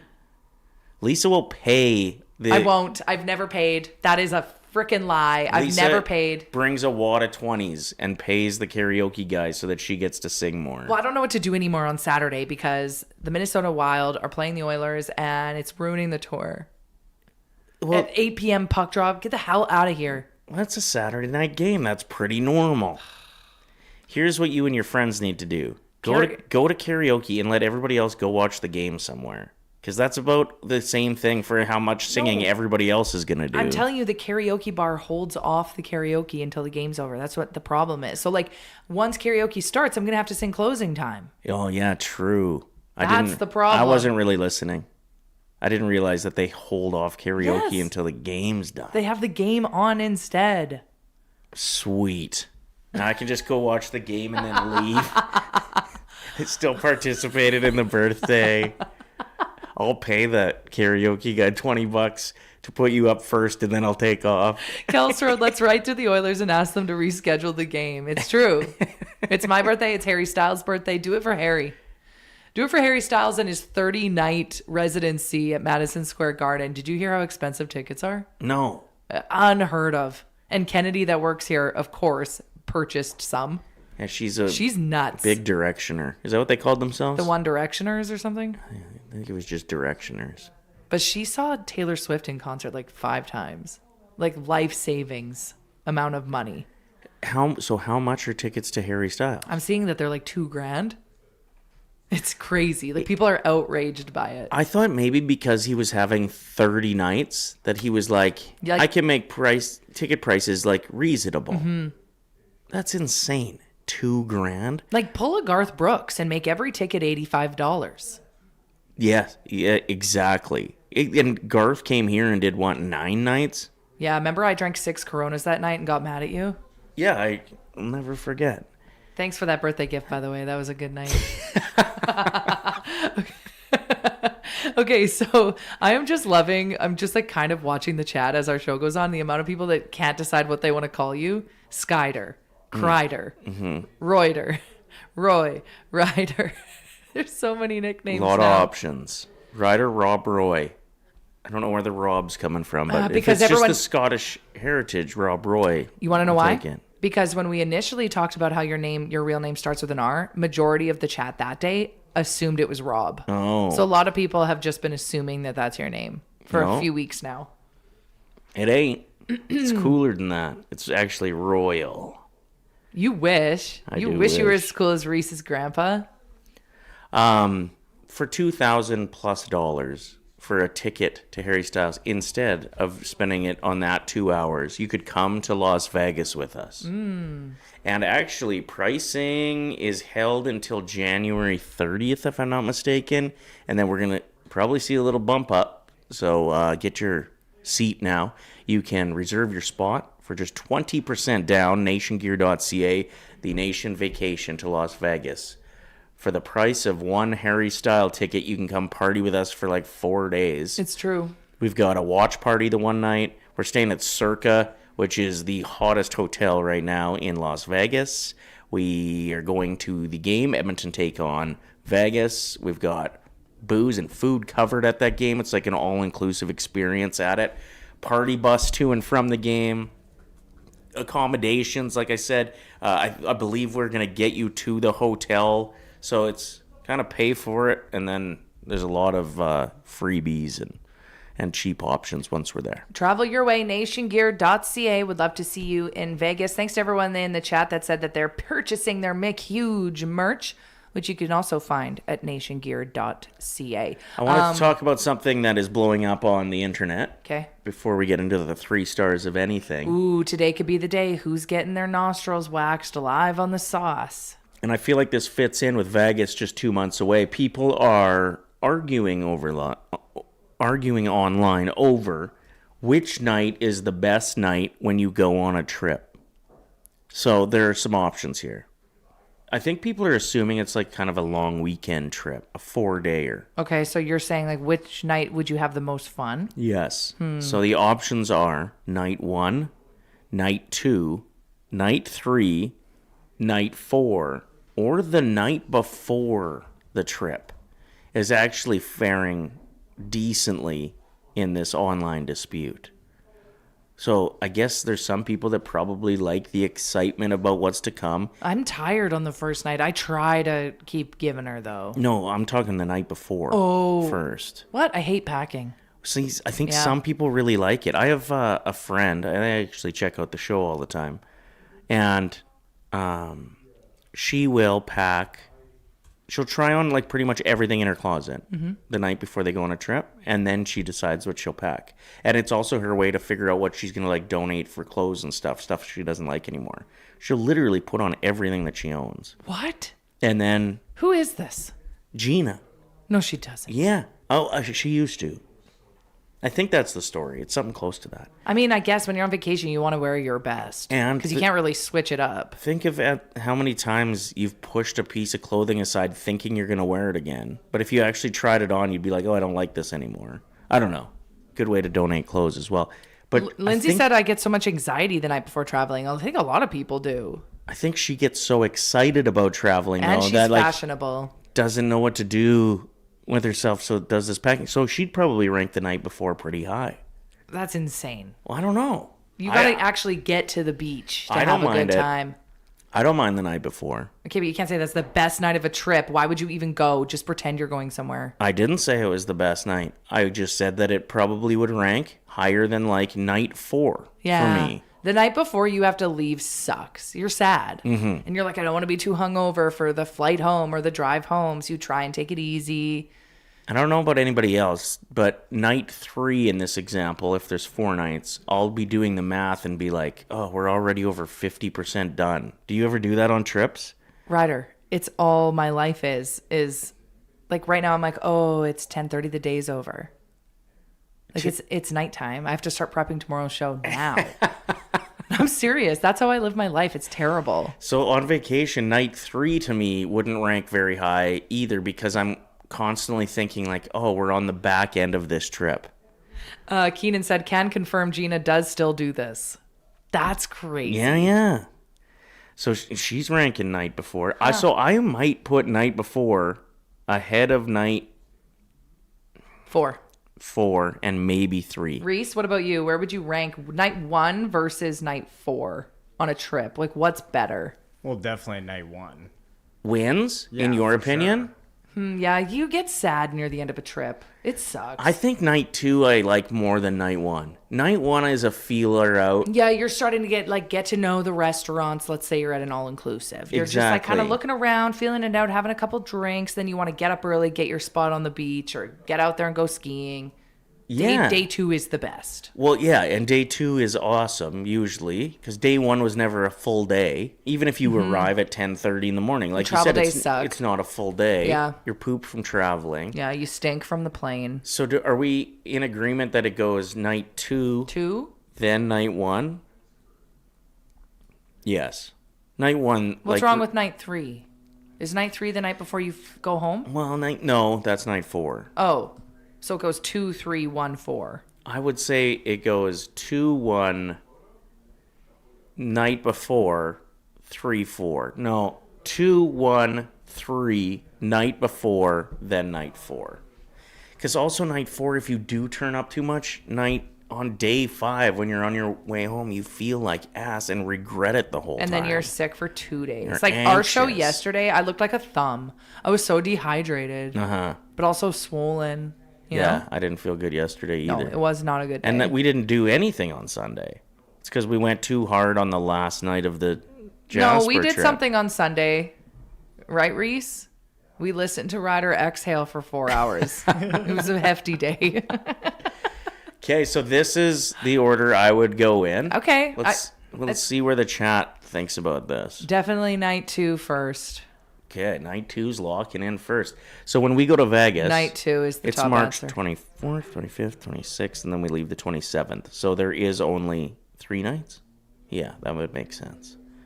24th, 25th, 26th. Oh, and then we come home on the 27th. Yeah, 3 nights. Which is all you need in Vegas. It's the perfect amount. So then you would just bump out night 4, maybe bump up night before. Night 3 is going to be, I think, the game. Okay, but what about the Caesars at Chili's? That's the best. On the way home? No, on the way But there. that just On the adds way to there. night 1. Yeah. 'Cause it's like, So that attaches to night 1, yeah. I think. Yeah. So that Unless you're almost doing it the bumps night up before. night 1. People give her on night 1 in Vegas, knowing you only have 3 nights. That's true.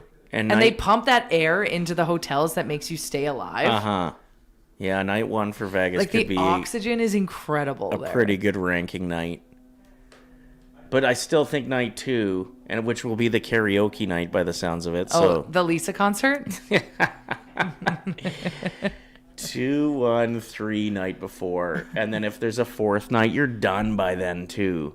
Yeah, The thing is, if you're it's like pooped. if it's a 7-dayer, night 4 can be your like chill night, and then you turn up again for 5, 6. I'll say one Definitely thing. all depends on like the date, like how long you're there. Yeah, yeah. 'Cause I'll say one thing. Jay better not go to bed at 7 p.m. on one of the nights like he did in Jasper. Oh snap! Calling out the big dog. That sucked. Get it together. You cannot, first of all, invite all my embarrassing friends to the house party and then go to bed because you invited them, not me. They actually were really good. They were great. They were amazing. You were a little anxious though. Because these are my new coworkers. I know. Yeah. I was a little anxious just because you were anxious, and your anxiety is contagious. I'm not sure if you knew that. That's not a good thing. Agreed. But anyway, we have to petition to make sure Jay does not go to bed early in Vegas. Yeah. Does everyone agree? Reese, you agree with that? Okay, perfect. If there is a night to go to bed early, it's got to be 2, right? It can't be 3. Oh, 2 you can't go. Why would you go to bed? Yeah, why Two's would the you, best night. You're right. Why would you go to bed early on night 2? Well, just if you really were gonna ramp it up There- for 3. In my viewpoint, especially on trip to Vegas, there's probably no night to go to bed early. Yeah. No, you don't sleep. I just It's the what is This it? is my first time though, so I don't really know. I almost called it the city that never sleeps, but that's New York.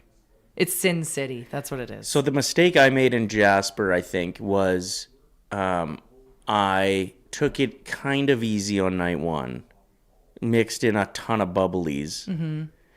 That might be because the Nation crew drank the fridge dry, except for the non-alcoholic stuff. And some White Claws. The lime flavor, the worst one. So I took it kind of easy on the first night in preparation to go hard for the second night. But then the second night wrecked my third day.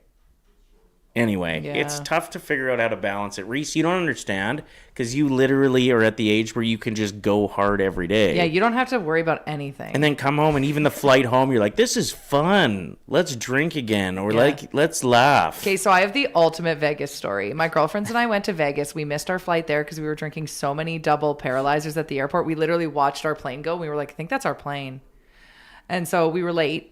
We get to Vegas, we party, whatever. That was the same trip that I paid way too much money for those 4 shots of tequila that I'll never get over. It's like $100. And then we're flying home. It's a red-eye flight. And this is illegal. But okay, first of all, we got cut off on the plane. We were drinking too many vodka crans. I met a guy beside me who was on a business trip back to Edmonton. Got him absolutely tanked. Okay? Guy's flying by himself. Nice man, wearing a suit, ready to rock for the next day. Got him wasted. Okay, the flight attendant, he cut me off. He's like, ma'am, you're done. You're partying too hard. My one friend, Cassie, she drank so much and then put on a sad movie. I think it was Marley and Me, and sobbed out loud while people were trying to sleep around her. Like, sobbed out loud. They cut me off. I ended up opening up my duty-free Grey Goose. We got so turboed on this flight home. When we landed, I was like, we got to stop at McDonald's. We stopped at McDonald's on the way home from our flight home as if we were like coming home from the bar. What time of day was this? Like 3 This was a p.m.? red eye. Okay. So when we got home, it was like 6 a.m. I guess that kind of lines up the timing of like, But that poor man, like I hope he didn't lose his job. yeah. I don't know what happened to the guy. I left him in the dirt. The next day, his business meeting, they're like, really, Greg? You stink. It was so dramatic on the plane. The one friend that was sobbing, we got mad at her and she cried and then like ran off with her luggage and didn't say bye to us at the airport. Like we were drunk and dramatic. And then I had to go through and like show my duty free. And I just kind of distracted the guy working so he didn't notice that I had drank half of it. Yeah. Got through. You did. Never do that. Don't be like Lisa. Yeah. What would Lisa do? Do the opposite. Especially if you come on the Vegas trip. I'm not bailing anybody out. I'm not drinking on the flight home, I promise. Unless it's my fault. Then I'll bail you out if it's my fault. It's going to be fun, though. Get signed up, nationgear.ca. Did we tell the story of the last time we brought a bunch of people to Vegas and one of them ended up in jail? Yeah, I think we did. We did. Reese, We told you tell that story, right? Did we tell you the story of the woman that ended up in jail? Like high security prison? I don't think so. I haven't heard high security prison. So I think her and her husband bought their way on the trip and turned up pretty hard on the flight. And then I think they like got into an argument in their room. And it got pretty intense. And she ended up like hitting him with something. Like the curling iron board or something. Or like he fell into The ironing board or something. Yeah. And so she got taken. Ironing board, not curling iron board. But What the she got hell is sent to that? jail. And it was like the jail in Vegas isn't just like what Ryder went to when he claims he went to jail. Like it's not like a cute little room that has like refreshments. Hard as fuck when I went. We don't drop F-bombs. Well, I can when I whisper it. And I've been to jail, so I have different rules than you. So anyway, she was in high security prison with murderers. She said she saw some things. Anyway, I don't think they're together anymore because he didn't go and bail her out, and he went to a new hotel room and just kept partying. What? Yeah. They like saw each other again at the airport for the flight home. It was the first time they saw each other again. And we're like, where have you guys been? Yeah, I was like, what's And up? He's got a bandage on his head, and she's like looking like she just spent 3 days in jail. Yeah, she was traumatized. She's like, I need extensive therapy. So anyway, Come to Vegas. Come to Vegas with us. It's going to be so fun. Nationgear.ca. You never know what's going to happen. Who cares? Okay, it's time for 3 stars of anything, and today could be the deciding day. I'm a little bit nervous. Mm-hmm. Yeah. You should be. 3 stars of anything. Let's get into it. It could be an athlete, snacks, or cars. It's time we pick our 3 stars of anything. All right, this is in honor of Middle Finger Gate. Mm-hmm. William Nylander dropping the middle finger. We talked about this yesterday on the show. Mm-hmm. Man, the Toronto Maple Leafs are just chaotic right now.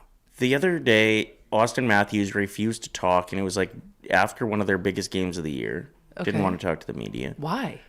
I don't know. He's being really dramatic this year. I think they traded away his best friend. I think he must have really liked Mitch Marner. I don't know. But he's like pouting. And their team is not doing nearly as well as people expected them to. Okay. So there's that. Have you seen the scar on Craig Berube's head, their head coach? Yes, he's like, I had a gym accident, and I laughed really hard at the tweet that went viral that's like, did the entire gym drop on your head? He's got like Frankenstein I've never stitches. seen a scar like that. Yeah, I mean, I'm going to believe the guy. But Yeah. at the same time, I'm like, you must have dropped like a 50-pound plate on your head. Yeah, we were talking about it after the show yesterday, and I think Reese suggested like maybe he fell into like a plate Or like a plate passed out. rack. Yeah, Passed like out and hit finished something. a good set and then like was walking away, and I don't know, but it looks rough. And then, not good. Of course, Willie Nylander getting caught giving the finger to the camera for no reason and having to do a public apology. Yeah, so we are using that as inspiration for our theme today for 3 stars of anything. I said to in the chat yesterday for pre-gaming with Boardsy that his coach Berube would have went up to Willie and been like, "You're really giving me a headache with this middle finger stuff," and Willie would have been like, "Are you sure that's not that huge scar on your head?" That's probably what's giving you the headache. Oh, man. All right. What a mess. So best situations to give the middle finger. We want your honorable mentions in the chat. Yeah. We're going to have some fun with this. 3 stars of anything. Best situations to give the middle finger. Who won yesterday? Was it you, Reese, or me? Because I know we're catching up to Ryder. Was it me that caught up to you? It's getting pretty close. I think Reese won yesterday. I think you're right. Okay, Reese, you get first overall pick. What is the best situation to give the bird? I think it's pretty easy once you're walking away from an argument that you just won, and you just like basically you could walk backwards, you could be walking forwards, do the double bird backwards. I'm not doing it, but in front of you. Yeah, you've never been to jail, so you don't get to do it. Yeah, no, I don't know the gang signs. Well, So, just are you wait even till talking Vegas. like throwing it over the corner? Like Oh, like, Anything. Okay. You're walking away. Basically a walk-off middle finger. Craig David. I'm walking away. Flipping From birds from all my life. Should have let me have that one. Nope, it's See, karaoke. That's karaoke, Lisa. All right, you're up. Okay, my first overall pick is when a newborn baby accidentally flips the bird. Hilarious. That's content. Take a picture, post it on your Instagram story. New parents for the win. I've got one of my daughter giving the middle finger on day one. It's hilarious. Yeah. All right, and with my first overall pick, I'm going to go when you're a fed up retail worker and you don't care about your job anymore. And you're just like, you know what I actually think? Boom, you bust out the middle finger to the customer. So good. Did you see on Yag Wave yesterday? They had an altercation that they posted. Yes. A lady working at Tim Hortons ended up giving the finger to a customer. I didn't like either of the people's attitude in it. It sounded like a Karen and somebody who was fed up going to war with each other. But I just commented, is that Willie Nylander in the comments? Is it a top comment? It's up there. How many likes does it have? 200 probably. No big deal. Probably about 200. All right. Second overall pick, Reese. Best situations to give the middle finger. I try to keep my composure on the road, but you cut off. You catch up to this guy. Boom. Flip him one. Okay. It's pretty satisfying. Usually a Dodge Ram. You did give a finger there. I'm pretty sure I saw. Sounds like Babe Gate. It wasn't on screen, but I think I saw just one finger popping up doesn't behind that sound like camera. me. It doesn't sound like Reese. Lisa, your second overall choice. My second overall pick, when you see a buddy in public across the room and you do it in a joking way. That's a good one. Let's say you're in the crowd at an Oilers game and you make Yeah. eye contact with a buddy and you're just like, give him the finger. I gave my buddy at Rogers Place, I think like probably 8 to 10 surprise middle fingers. He'd just be like looking around. He was sitting one row back and all the way down. And each one was a surprise. And just every time, Come on. I'd just sit there giving him the finger until he looked around. And then he'd like look over and be like, oh, he got me again. He got you again. Yeah. I'm going to go with my second overall pick. Add an inanimate object that you're fed up with, like a printer or your alarm clock. Anything that doesn't really work the way it's supposed to. If you can't figure out a coffee machine and you just... I don't think I've ever given them... maybe I have when I've stubbed my toe. A shower you can't... At somebody else's house that you can't figure out the knobs for, and you just... When you can't fix something or like put a lid back on. Yeah. Or unscrew a lid. Yeah. Okay. Just giving the finger to random objects is really fun. Okay. Justin with an honorable mention, giving kids the middle finger when their moms aren't looking. Remember my story when I was a Their kid? word against mine. Their word against mine is so good. Remember my Aerostar story where my mom would go in the grocery store and my sister and I would give the finger because we thought the windows were tinted and they weren't? I'm surprised you didn't have that on your picks. Are you going to go I with got- that? No, I got something better. Okay. Reese, your third pick. Okay, it's after somebody like tells you to do something and like you don't really want to do it. And my mom suggested this to me actually. But just once they spin around and you just double bird them, like Ooh. can't see nothing, but you know. That's a good That's pick. so good. Okay, my third overall pick is kind of similar, but it's more so when you're done arguing with your partner specifically and they say something that's just like so annoying, but you know if you verbally say something it's just going to make everything escalate again, so instead you just give them the finger behind their back with an eye roll. Okay, I'm going to go with... Is this your third pick? Yeah. Okay. And this is interesting. I got two options here. Oh, what are you going to go with? Yeah, I'm gonna go- Because if you win today... I know. Actually... One of you two are going to get waxed. That's right, but we would live one more day because we're both tied. And then we're doing it right after tomorrow. So tomorrow would be the deciding day. But I have a feeling I'm going to win today. Okay, so my third overall pick for 3 stars of anything, situational middle fingers, is when you get sent to your room when you're a kid. and you shut the door and you just give the finger to the door, like, because you want your parents to feel it through the door. You're swearing too, but like into your pillow. And you'll do really hardcore stuff like this. You're so mad at them. Double bird the door. You're like, and then you're like, I'll just end it right now, and then they'll be sorry. They'll be so sorry. Yeah. And really, you're like doing minimal damage to yourself. I just punched myself in the face a couple times, and I can feel it. That'll be a cool story for a black eye. We've had a couple really funny moments today. The sneeze, and then that. Like, can we just clip? Right. Yeah, we got to start doing blooper reels, I think. We should. Can we start a folder of blooper reels, and we'll like maybe do a compilation at the end of the year? Favorite moments. But this is on us, not Reese, to keep track of these. He's the producer. He worked until pre-gaming with Boardsy yesterday. You had 2 naps. That's not true. Reese, when we were texting late afternoon yesterday, guess what I was doing? I was working. I was doing my other job. And guess what Ryder was doing? Fingering his butt, probably. We don't say that. We're going to get taken down for that. Well, I'm just saying. Twiddling his thumbs. I've also never done that. I don't know. I was napping, probably. Yeah. Well, What's now worse? everybody's uncomfortable. Lisa sent it too hard.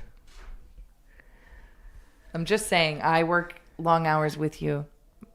I stand with you. Okay, so it's on me to keep track of the bloopers. No problem. You're right. Thanks, Ryder. I appreciate it. Man. I'll have He's one not gonna free. do shit. I'll have one free hand. Yeah, right. You'll have one free hand.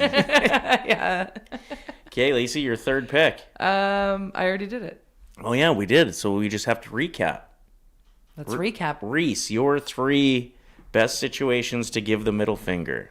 Walking away after you just won a conversation, doing it in the car in road rage, and behind someone's back. So good. Lisa? My 3, when a newborn baby accidentally does it in a picture or video, when you see a buddy in a public place and you do it in a joking way to be like, what's up? And then when you are arguing with your partner, but you don't want to say something, so when they turn their back or leave the room, you flip the bird. And I'm going to go with when you're a fed up retail worker who no longer cares if you lose your job. Add an inanimate object, like a printer that's not working. And when you get sent to your room or just fed up with your parents and you go and close the door and just rifle the bombs through the door. So good. So good. I mean, this is a tough one today. Mm-hmm. Gosh. Thanks, William, for an inspiring 3 stars of anything today. My goodness. Something good came out of it. First 12 votes are in. Lisa's got the early lead, just a heads up. This would suck. I was up 4-1 I know. to 1. I know. But we're making a comeback. If I can't close the deal. Come on. One of the biggest collapses of all time in Oilers history. It's true. It is a tough one, Em. I agree. So choose wisely. We had a few people now saying, Reese, we gotta get on camera a little bit more, especially when Lisa says something like that for your reaction. Which this time was. We should get him like in the corner. This on the one was screen. double disappointment. Me and Reese were both disappointed in how far you sent that. Reese loved it. The chat seemed to be on board though. So. It was pretty funny. Okay, now Ryder's winning. Yes. Okay. And I'm walking away. Okay, out of the 3 of us, though, oh my gosh, my eye just got so itchy. No. Once you start, you can't stop. Don't try to spin this like that. I know exactly what you're about to do. Out of the 3 of us, who do you think has the hairiest nose? I knew what you were going to do there. Mine's going to be underwhelming if I lose. There's nothing up there. So. Oh, now my other eye's itchy. Oh my gosh, maybe it's my wool sweater. Oh my god, that feels good. Okay. Yeah, Ryder's in the lead, but we only just started this, so get your vote on. Who had the best top 3 for best situations to give the middle finger? Are we going to do our bets here pretty quick? So I went with like a Canadian parlay today. Mm-hmm. I don't know if I sent my bets. Oh, it might just be me today. No, I'll do it right now. I kind of want to put money on the Patriots to win the Super Bowl too, but that's on February 8th, so I'll wait for that. Or is it smarter to do it now? Does it matter? I mean, either way, I think it's a bad bet. What? But anything could happen.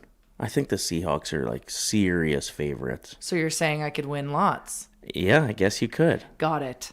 This segment brought to you by Sports Interaction Sportsbook and Casino. Every game is your game when you bet with Sports Interaction from puck drop to overtime. Bet with Canada's homegrown sportsbook. 19 plus. Please play responsibly. My parlay today. I'm going with all the Canadian teams that are playing tonight to win. So I've got the Winnipeg Jets to beat the Devils. I've got the Leafs to beat Buffalo. I've got the Canadians to beat Vegas. We'll see what happens. Okay, and I'm just building mine right now. Reese won't have it yet, but That's okay. Just tell us. I'm going to go back with my old trusty plan, which is two almost guarantees in the NBA. So I got the Thunder to beat the Pelicans, and I've got the Knicks to beat Sacramento, and then I pick an upset for hockey, because they happen a lot. I'm going to take the Chicago Blackhawks over the Wild. No, I don't like that. We're going to go with... Now I'm into tomorrow. I got to make my decision quick here. Seattle over Washington. Done. That little threesome will pay $257. Not bad. So once again, that's the Thunder over the Pelicans, the Knicks over the Kings, and the Kraken over the Caps. Let's get it. Thanks for bringing us along with that thought process. Is that how you do it? Yeah. I go in there and I close my eyes and I do this. Kidding. Every game's your game when you bet with Sports Interaction. Get in on the action with Parlay Boost, live betting, and easy deposits and payouts. You can bet now at sportsinteraction.com/Oilersnation. 19 plus. Please play responsibly. And shout out to Saucy Amber, who got in on Sports Interaction for the very first time. She had a couple questions. She reached out to us and we helped her out. Yeah, and she just hit us up. I won my first ever bet yesterday. It was so exciting. There you go. It is. I needed one more shot from Bouchard for a big ticket yesterday. And I'm telling you, Amber, it makes watching the game so much more exciting when you're like, I just need this. Like you're watching, you're waiting. If you're betting on like a Bouch bomb. And how does he get 8 shots on Saturday and 1 yesterday? Like, spread it around so we can all win, Evan. Yeah, Evan. All right, Roy. No, we don't. I told that story because it felt like a special moment to share with Reese. Now all these saucers are making it perverted. Not around here. Oh my gosh. Not on my watch. Okay. It looks like Ryder won 3 stars. This is insane. It's either going to be myself or Reese getting our nose waxed live on the sauce tomorrow. Tomorrow, the deciding factor. Reese, what's the most pain you've ever been in? Have you ever done anything like this before? I got my unibrow waxed one time. You ever had your bikini line waxed? No, not yet. No. Before Vegas, let's make that the next bet. Well, of course. Yeah, he's like naturally. Speedo wax. Okay, so you've gotten the brows done, and that's just a one-time kind of thing. Are you nervous if you lose this thing? I'm pretty petrified. Are you? Yeah, you seem like not excited at all. Who would you got be? roped into I this. was never honestly on board with it. Yeah. But, I mean, it's the sauce. It's the sauce. That's the sauce, baby. The sauce posse. Make sure you're coming through in that comment section. We need you.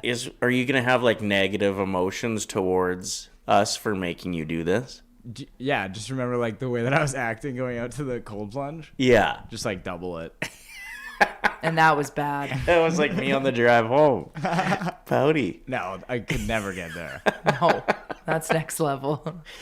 If you ever have an idea for ridiculous wagers as well, feel free to hit us up. Whether Reese likes them or not, we're doing it. We have to. That's the sauce. I'm a little bit worried out of anything is that if you have to do it and a ton of nose hairs come out, I'm going to be grossed out. There's going to be nothing up there. You don't think so? Give me one of these right now. Like, have either of you guys gotten your nose waxed before? No. Okay. But you know who has? Chris Sheets. We should get him on the show to break down how it's going to feel before we do it. Okay. Yeah, my buddy said that it's been an absolute game changer for him. He does it all the time now. Who does it? Keenan. Keenan in the chat? Yeah. Keenan, word of advice, please. Help us out here. He's the one that sent me the link. This is what he uses. He said this is a good brand. Stuff off Temu. Yeah, I'm scared. What if it gets stuck? What if we have to go to the ER? Yeah, that would be hilarious. It reminds me of the time that I tried to wax my own bikini line. So I drank a bottle of wine first, and just to get brave. And it was the kind of wax where when you put it on, it hardens itself. You don't put the paper on and pull. You just you wait for that wax to harden, and then you pull. And I had my foot up on the sink, and I went 1, 2, 3, and I kept getting shy and nervous, and so it kept getting harder and harder, and I couldn't put my leg back down because the wax had hardened so much that my leg was just permanently up in the air, and I was so scared to yank it off, so I just slowly did it, 3 hairs at a time, and it took an hour. It's a horrible story. Yeah, don't do that. Okay, on that note, stay hairy. Don't do it. Stay saucy. We'll see you tomorrow. Stay saucy. We love you so much. So, thanks for watching this video. If you enjoyed it, like it, hype it, and share it with your friends. And to not miss any of our content, make sure you're subscribing to the Oilers Nation YouTube channel. Freaking nailed it.